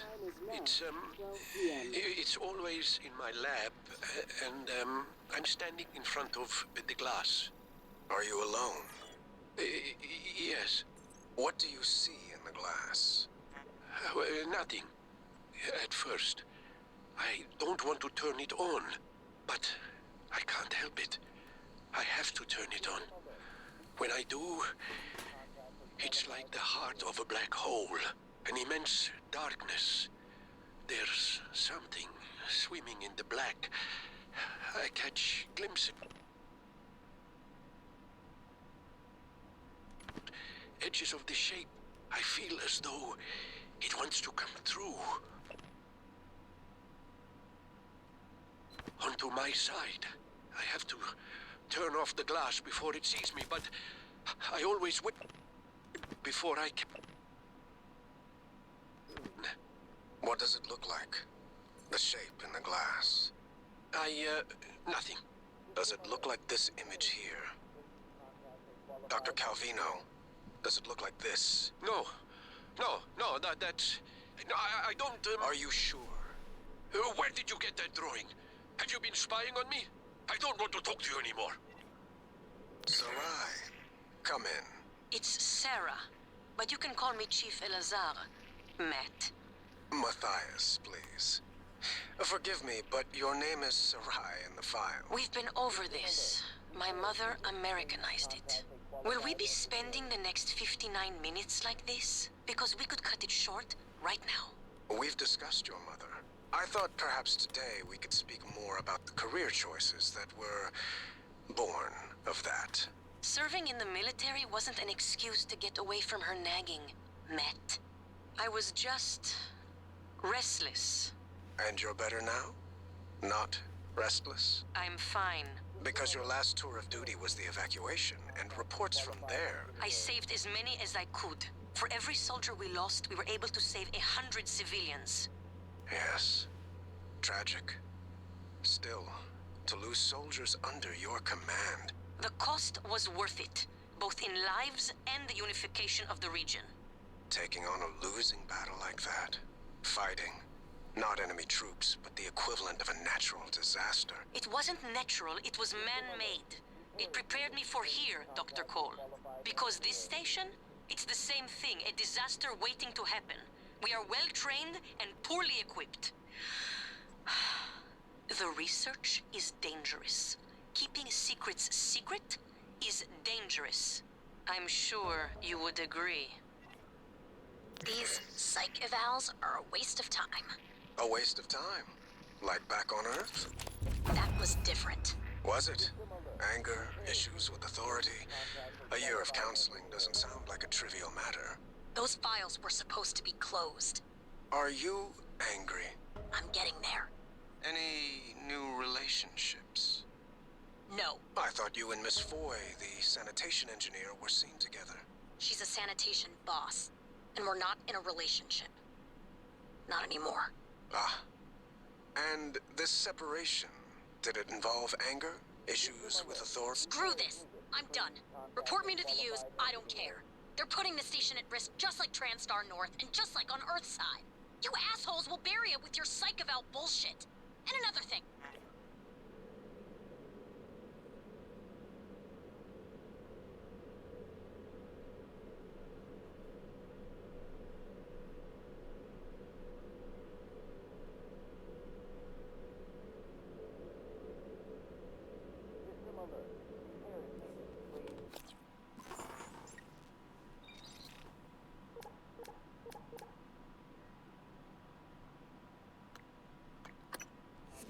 You seem frustrated. I have months that are just gone. I've been listening to the logs, reading the research, playing catch-up. Do you know how many times we've had this conversation? This is the 5th time. Does it always go the same way? Not always. What does that mean? What do you think it means? I think it means you should be concerned as my counselor. You left yourself a message. Would you like to listen to it? No. I think it would help. I said no. That's not me. Why do you say that? I don't know. I just know. You agreed to this. This was all your idea. Yours and Alex's. I didn't agree to any of this. That Morgan is not me. I would never... Do you know what's going on in Psychotronics? Do you? If I did, I couldn't say. You know that. What do you know about the Typhon? We shouldn't talk about them. Not without your brother present. Them. You do know, you snake. How can you sit there? Morgan, take a deep breath. Here. I don't want a pill. I want this station shut down. I want Earth... Morgan. I said no. Okay. I'm going to call Alex.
That's weird to know. So that would, if this were to be, like, it would have happened.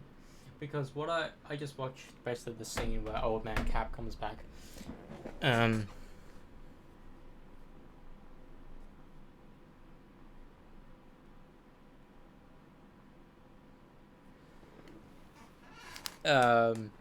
It says, the comment says, this scene hits so much harder when you know Old C was supposed to be played by Stan Lee. it was going to be their way of explaining all the cameos, but he died before the scene was filmed. If that were to be true, that means theoretically Captain America was in basically every single movie just having fun with like no stakes whatsoever. Like, I don't know if that would explain his other cameos in other films, but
I don't understand why people think Falcon and the Winter Soldier is a bad show.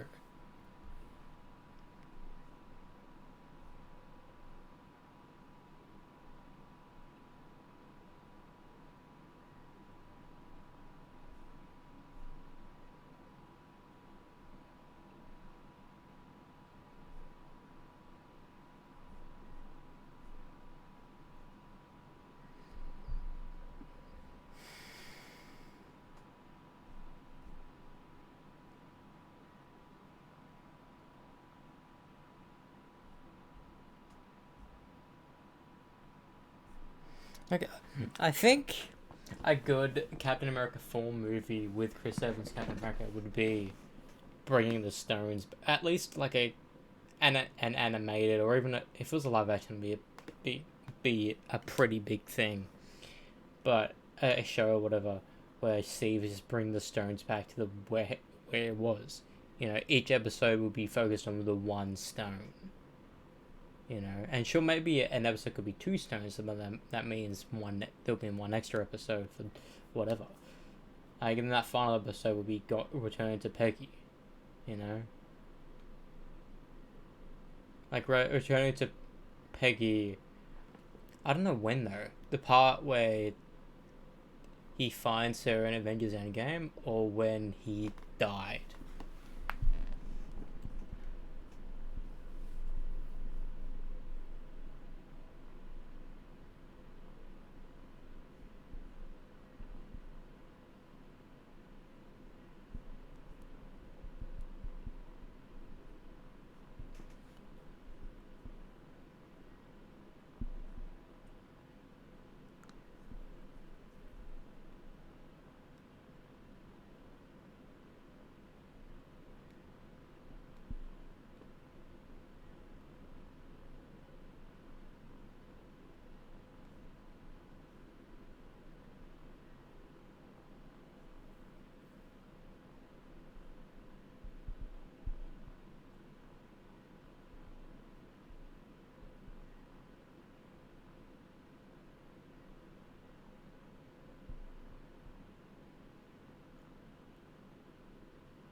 a lot of people don't realize that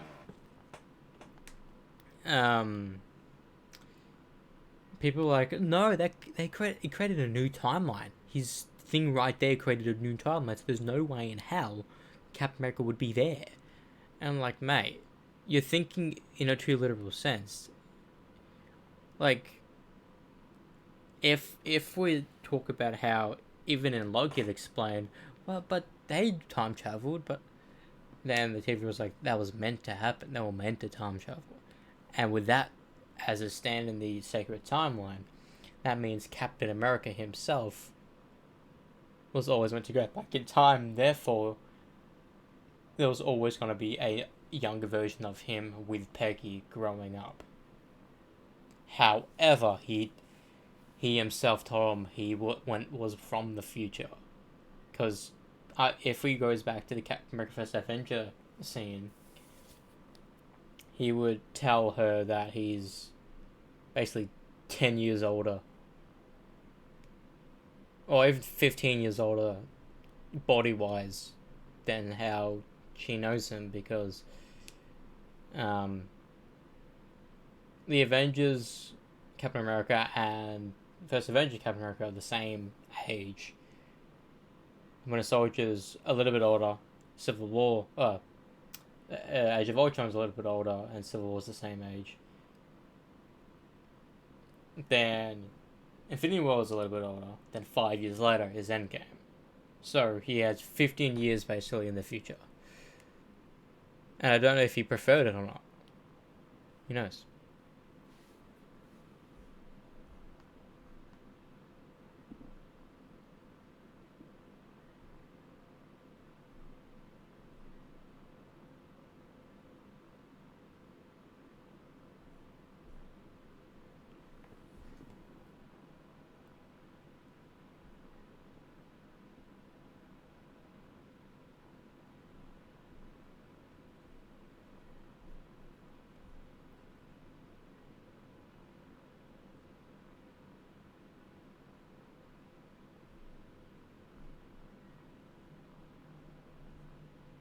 Because I assumed that it was a anomaly, like, but if you think that if Steve was Old Man Steve the entire time throughout the MCU, it makes way more sense, you know, having Peggy's husband always be Steve.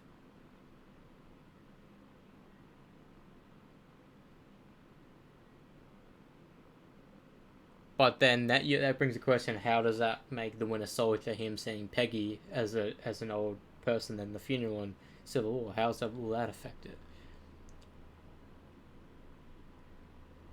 It's because of the fact that Peggy herself knew that the Steve she got was a different Steve.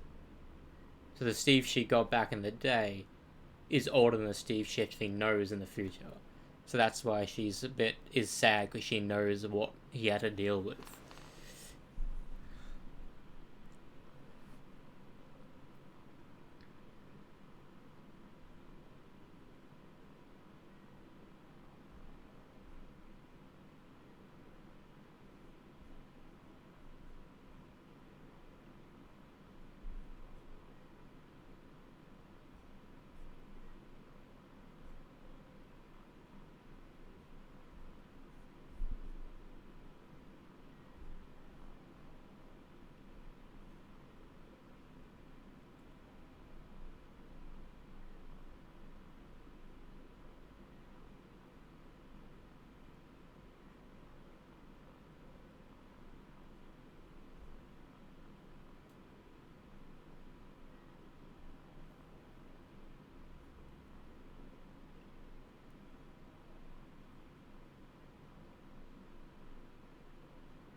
That's so weird. A place where there's no time has time.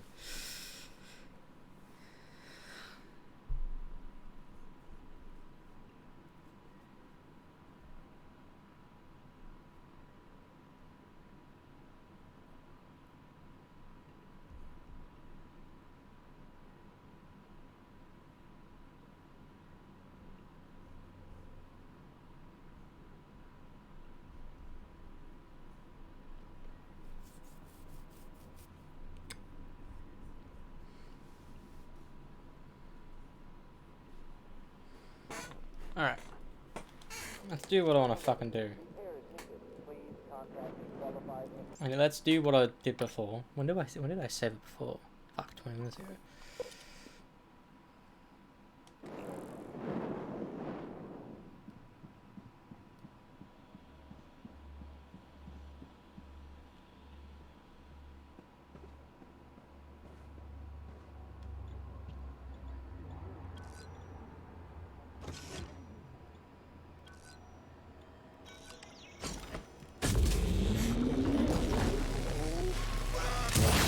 Shit.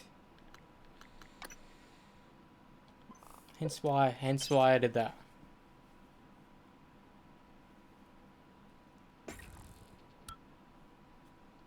Contact a qualified engineer.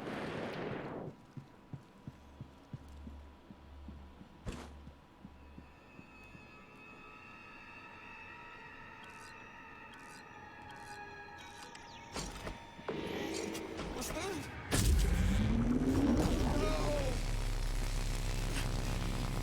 If I find you, we're both dead.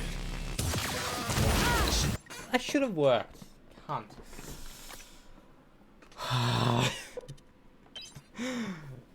In the video I'm watching for all 34 people, this is the first person you went to get. But I already did my first person. Because you got the laser thing afterwards.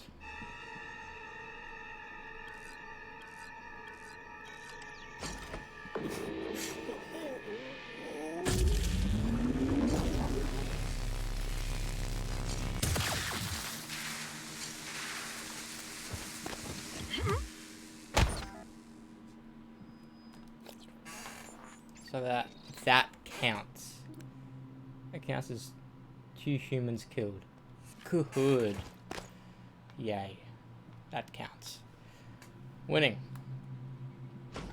So now everything... Basically, the main thing I wanted to do today was start killing people. So the next couple of days, I do assume we're gonna kill a bunch of fucking people. Because I know Cargo Bay has a shit ton, but I don't know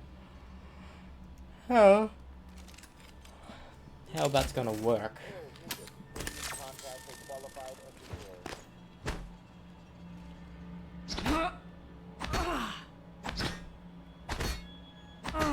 Yeah, I don't know how that's actually gonna work because of the amount of fucking people in that fucking area.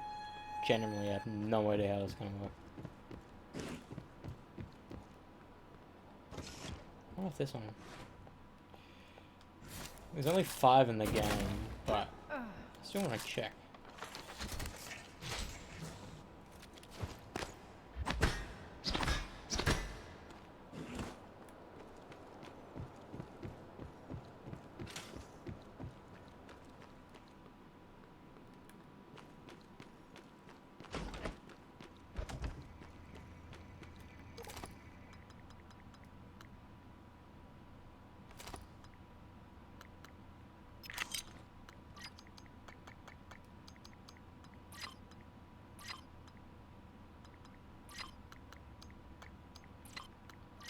I think I'm just gonna get rid of these. Keep the doubles, but get rid of them.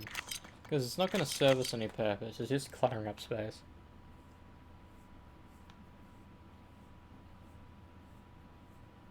I'm gonna make more shotgun shells.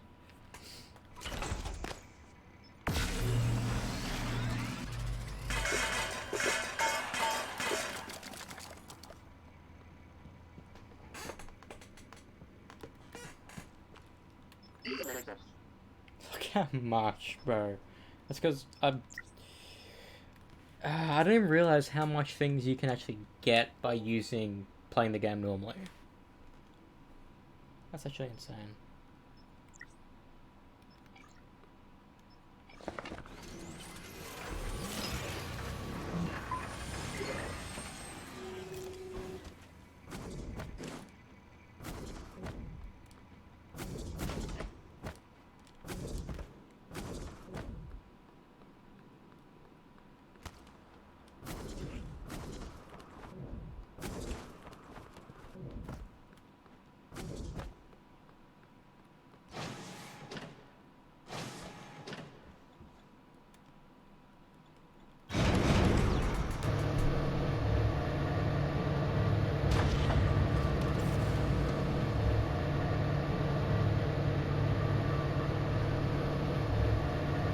Ah,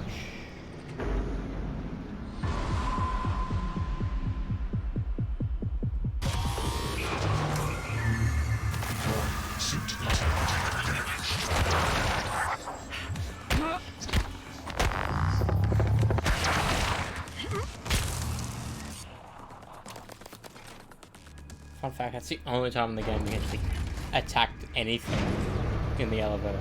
The only time in the game. And I had not, I was so scared go from top to bottom, but it's actually a thing that meant to happen here.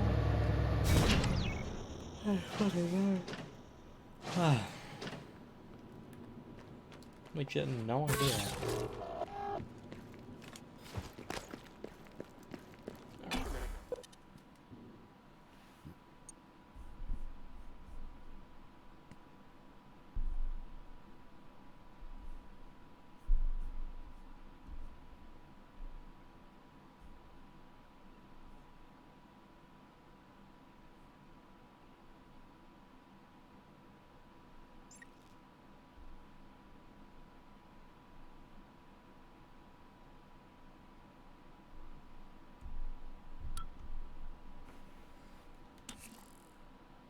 You know what I find it weird?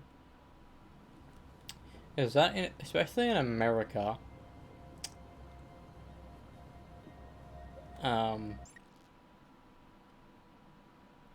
being in college after you're in your 20s, or even after you're fucking 23, because usually people graduate after, because people graduate high school at 18, go to college the next year. So then 4 years, 5 years of their life are at college. Which I, like, the thing about that is that I often, like, read about college or whatever, and I often, like, kind of, I'm envious on the ability to not be able to do that. Does that make sense? Like, I'm envious because I can't do that, you know, because for us in Australia, people do their uni course whenever they want in their 20s, whenever they want, basically. You can have a gap year, which a lot of people do. Some people's gap year is just working to get money to begin paying for uni, or they travel the world. Not many people do that in this day and age because it's fucking expensive. Or then people just do what they normally do and work here and there. Basically what I've been doing this year is just chill, have fun, do some work here and there to get money. But other than that, just live like how you always wanted to live, basically, for a year. And like people, you can argue that I'm not doing anything all day. Like I fucking wake up whenever the fuck I want, have breakfast when the fuck I want, eat, and basically play games the entire night. I've been doing that every single night, basically. But you also gotta understand this, that I'm not just doing that. I work, I do bouldering basically once a week, and once or more throughout the week, or even once a fortnight, I think about going to the movies. You know, not many people go to the movies every week. Not many people go to the movies more than once a week, and I've been doing that for the past couple of months. Because I'm in this state where I've come to realize I want to watch every movie I just want to watch. You know, I'm remotely excited about. You know, which was Twisters. You know, which was in fucking A Quiet Place. Even though technically I wanted to watch the first two movies before the third, and I still haven't watched the first two movies. Same thing with Twister. I was gonna watch Twister then Twisters, but that never happened.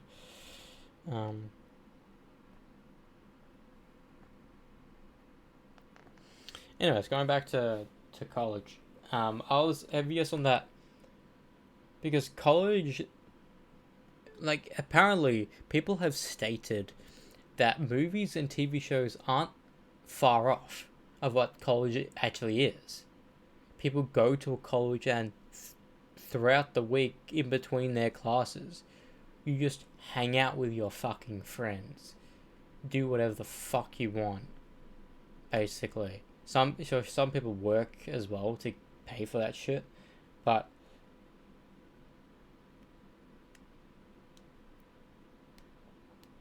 like it must be weird, like working at like a shop that's at your college. Anyways, like I was envious of, like, imagine essentially, because usually at the beginning you have a roommate you don't know or don't, but in movies and shows they quickly become friends and close friends and all that. And I think that would always be the case. You live with someone basically, and you'll always, and that's Storms, two people and sometimes in America at least, their roommates in their dorms become their friends for life. And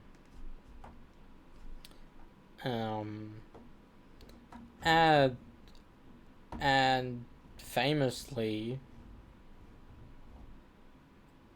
everyone basically goes to college for partying, which is one thing. Well, I've never really experienced a proper party that wasn't my own or my family's. I've only been to one other adult party that wasn't family, and that was a friend of mine back in 2020.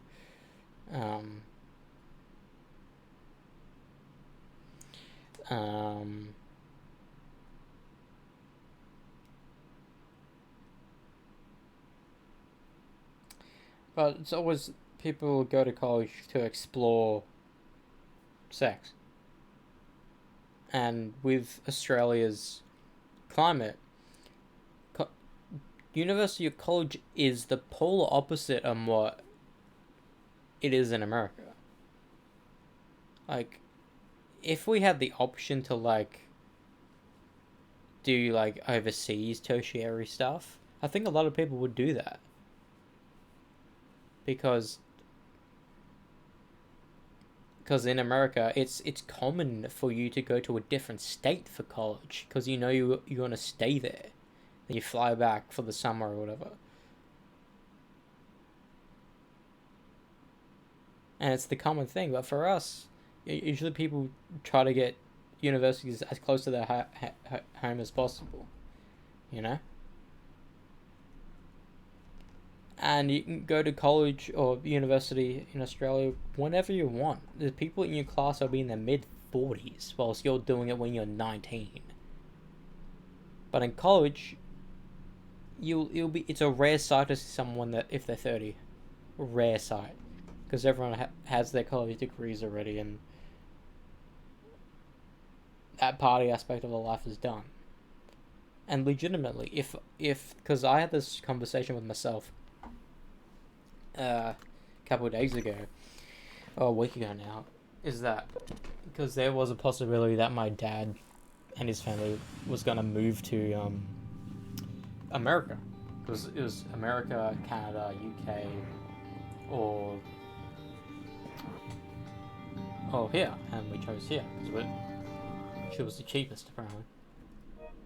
Because if we went to Canada, I can assure you we would have hanged out with my cousin, my dad's cousin a bunch. I've met him once. I forget his name. Gary? No. Yeah, it was like one of the last times I went to the fucking Victory.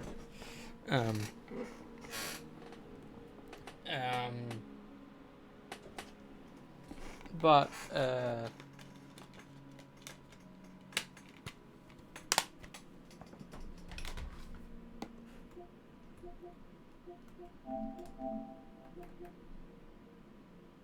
fucking, why is he still playing? He needs to wake up in fucking 6 hours.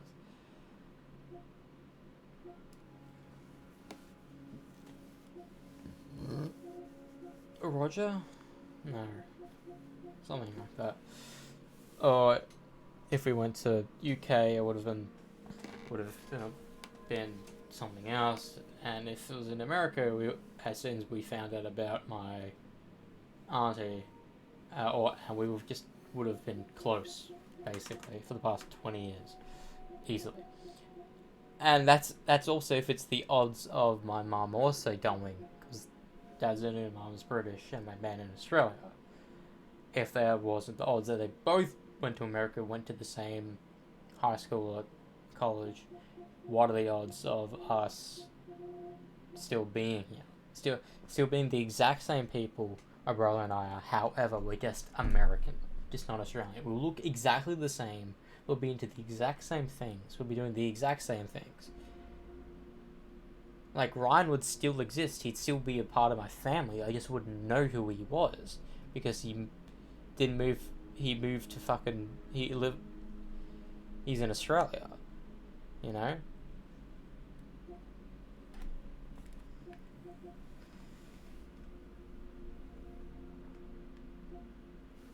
And the only reason why I know him is because he went to our school.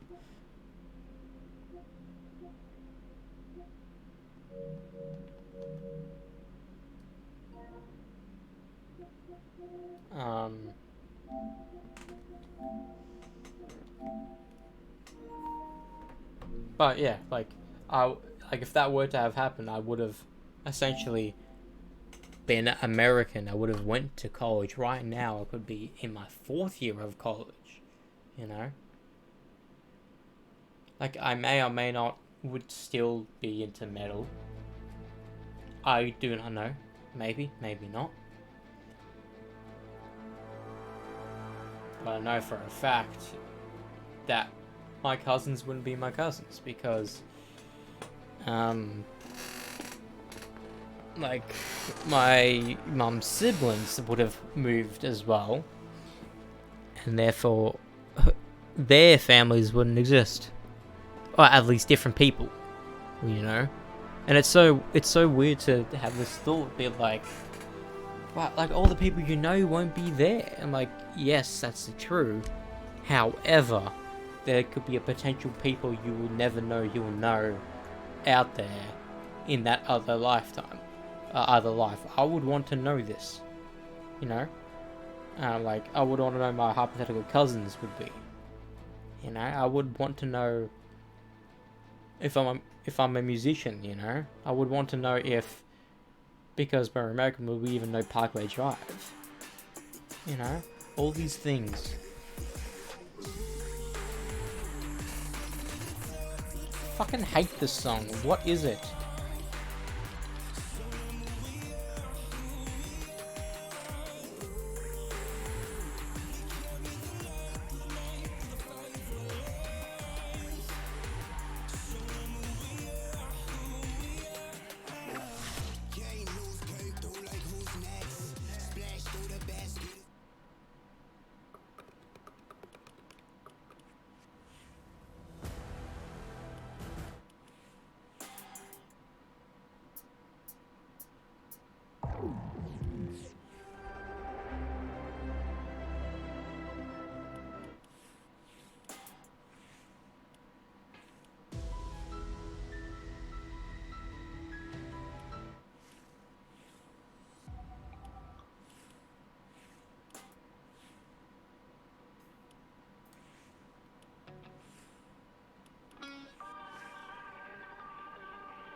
Battery, hell yeah.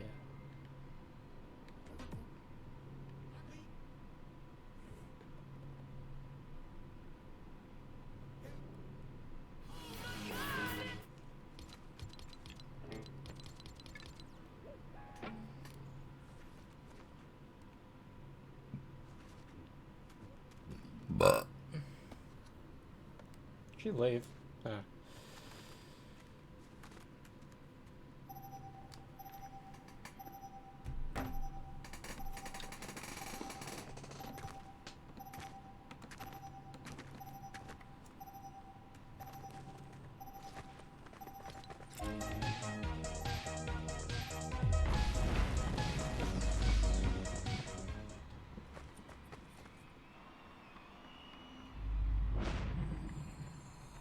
Also, the new stage looks pretty shite.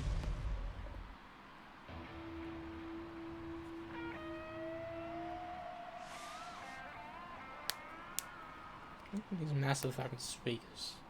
Look at me glitching out. Bears, come on, man. Oh, why does this keep on happening?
If people seriously do their own song and leave, what's the point of that?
Was it even that?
on your stupid lover.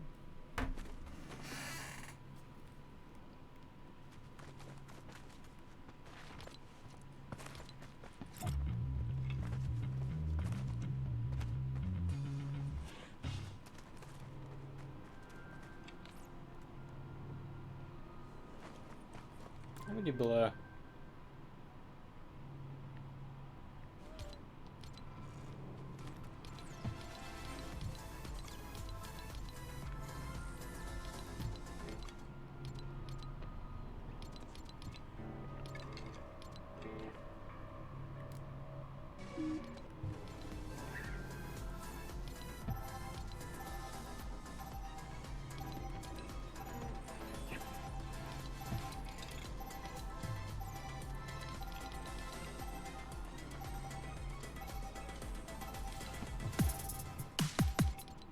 I did that for this one.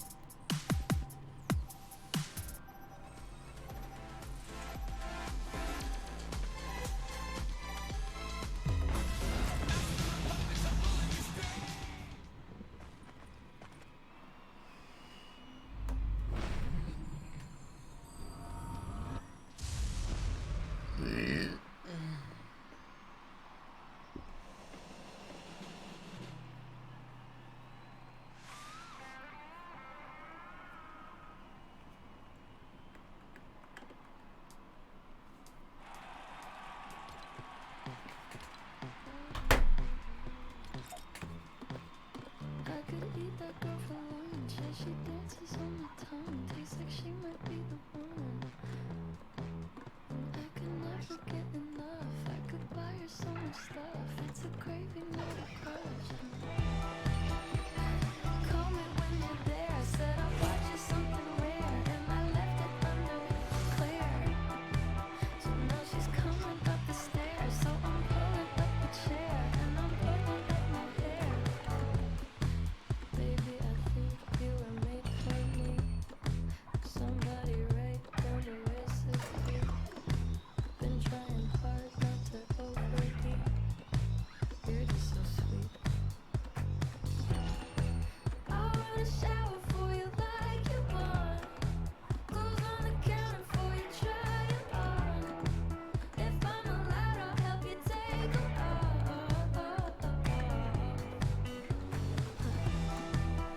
I could eat that girl for lunch, as she dances on my tongue. Tastes like she might be the one. And I could never get enough. I could buy her so much What the stuff. fuck? It's a craving, not a crush. Just wanna get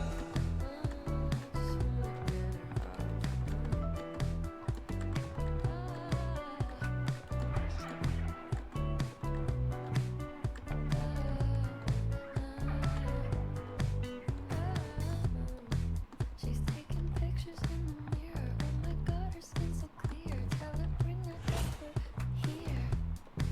You need a seat, I'll volunteer. Now she's smiling ear to ear. She's the headlights on the deer. Said it all before, but I'll say it again.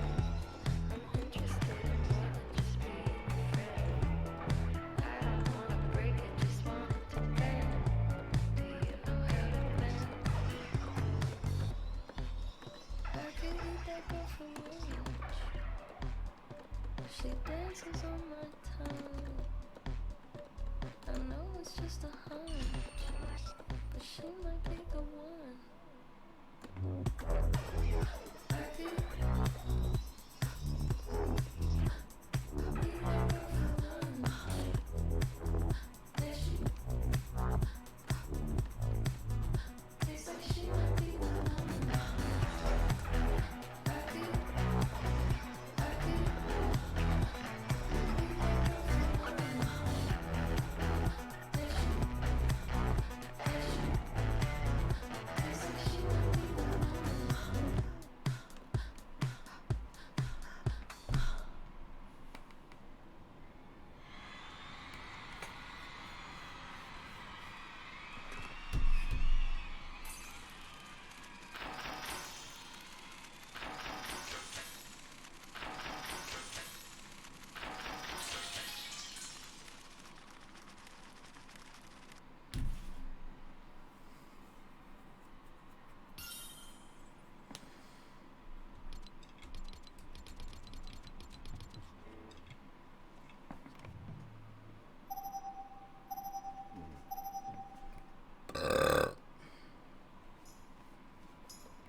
praying hard.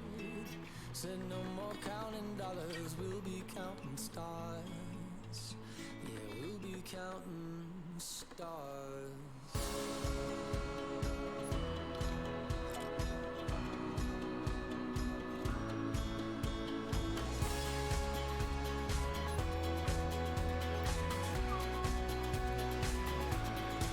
I see this life like a swinging vine.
It's like every other fucking set I do with others.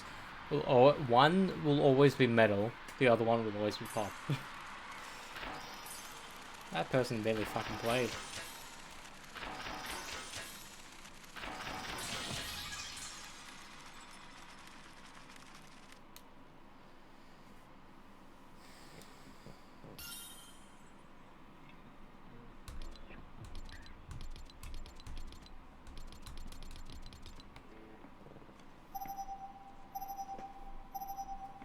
Full band.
What the fuck?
I don't know if I just find the game too easy or if I'm too good at the game. Because I find in areas where people select the songs, I'm messing.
So what? I'm still a rock star. I got my rock boots, and I don't need you to guess what?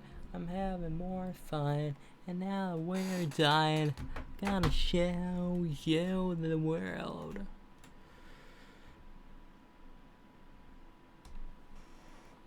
Kick my foot. Oh.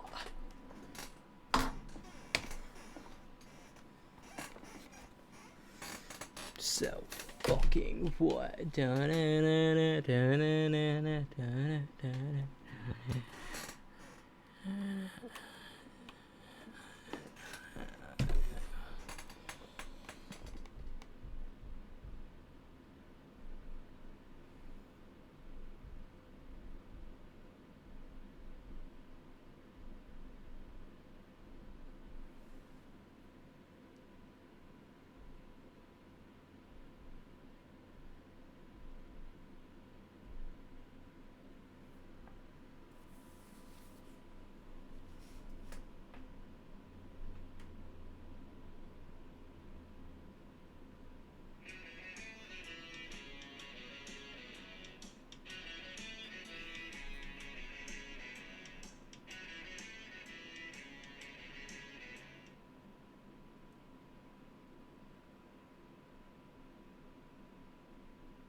The thing about what makes this even more iconic is that what Pink did is made her most iconic song have like an event in a concert where there's a specific set song that will always be in her set,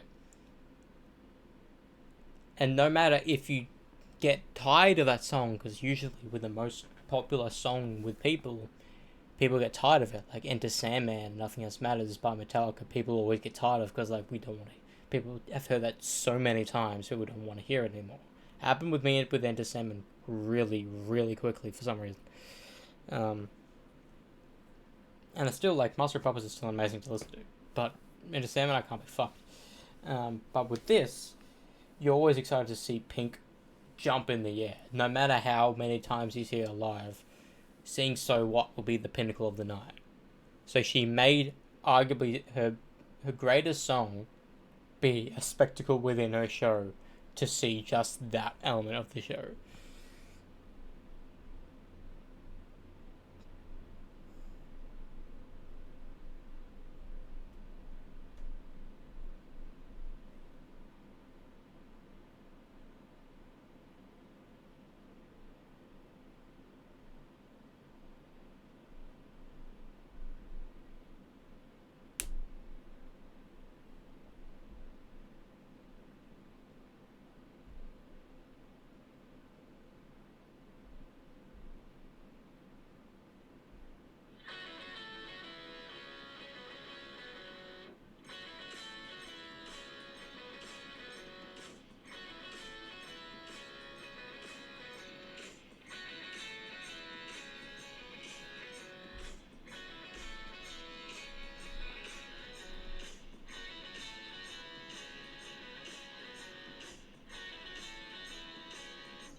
face.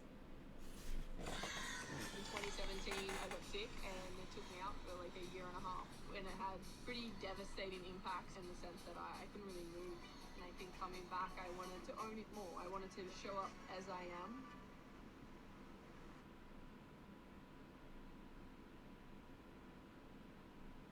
Every single time.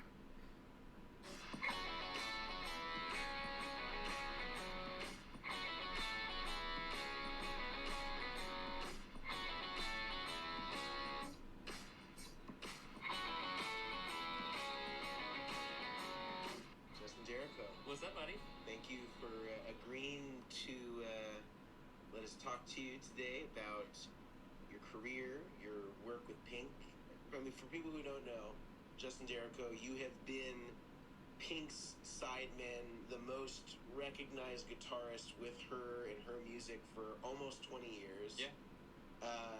You also concurrently will work on The Voice and be the guitar player. But I think the thing to me that is super impressive about what it is that you do is I think shown most through the work that you've done with Pink, because first of all, as an artist, she's incredible in that she's had, as you know, just a tremendous amount of just hit after hit after hit, decade after decade after decade, and to be at sort of just the top of your game for that long. I mean, she's had hits clear back to when I was in high school. Yeah, me too.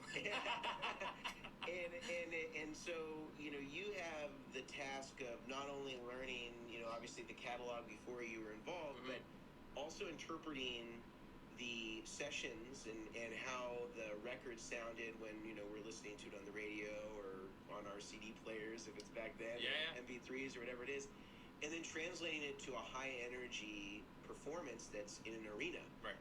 And I think that you're sort of in a unique position where some of the songs that Pink has performed, you on some of these sessions, especially on the new stuff, you are on some of the songs. Yep. And not only are you the session guitar player on some of these, but then you're also having to figure out, okay, how are we going to translate this? So I'm really interested today on sort of how you interpret the original sessions and kind of translate them to the live. Pick up on the on this, and I've got the EQ pedal in as well.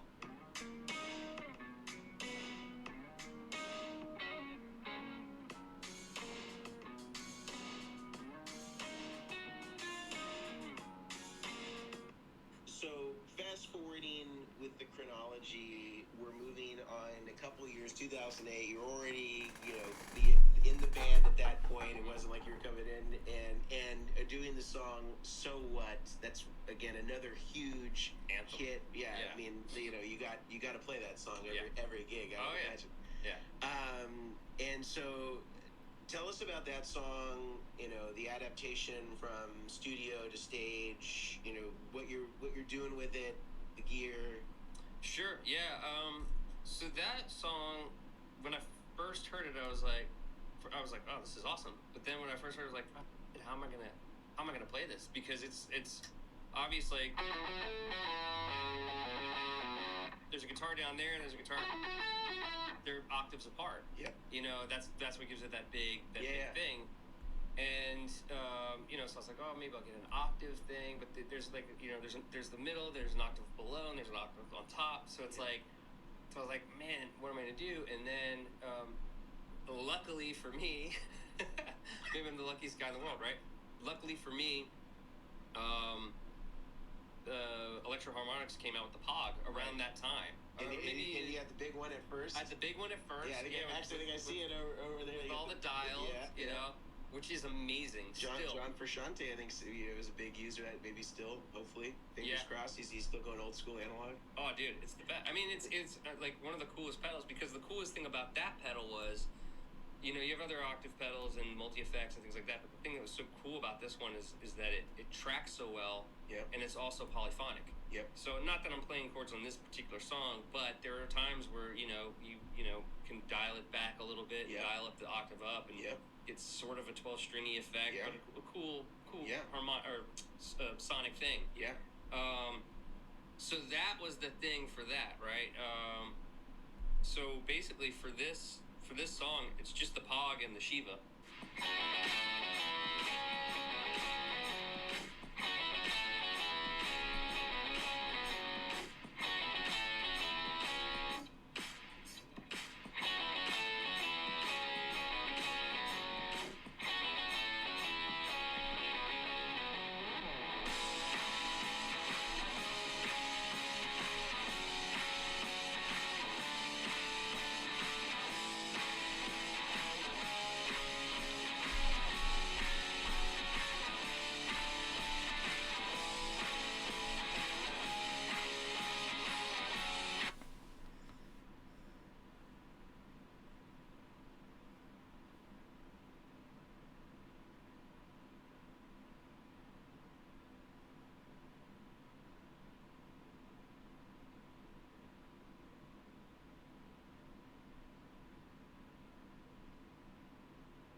Okay, this is a pedal I would need to get, because this is a pedal that's in a bunch of songs I listen to. It's called a Pog pedal, basically, and it allows you to play not one but 3 different octaves at any given time.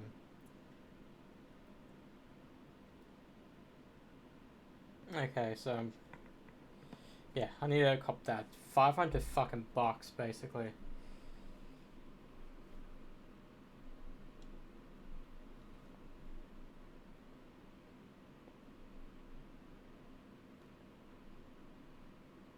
Getting the cheapest one would probably be the best.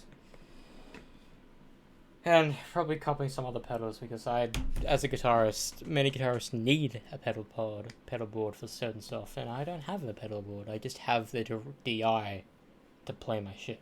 Direct input is my tone. My guitar has my tone in it, but yeah. Alright.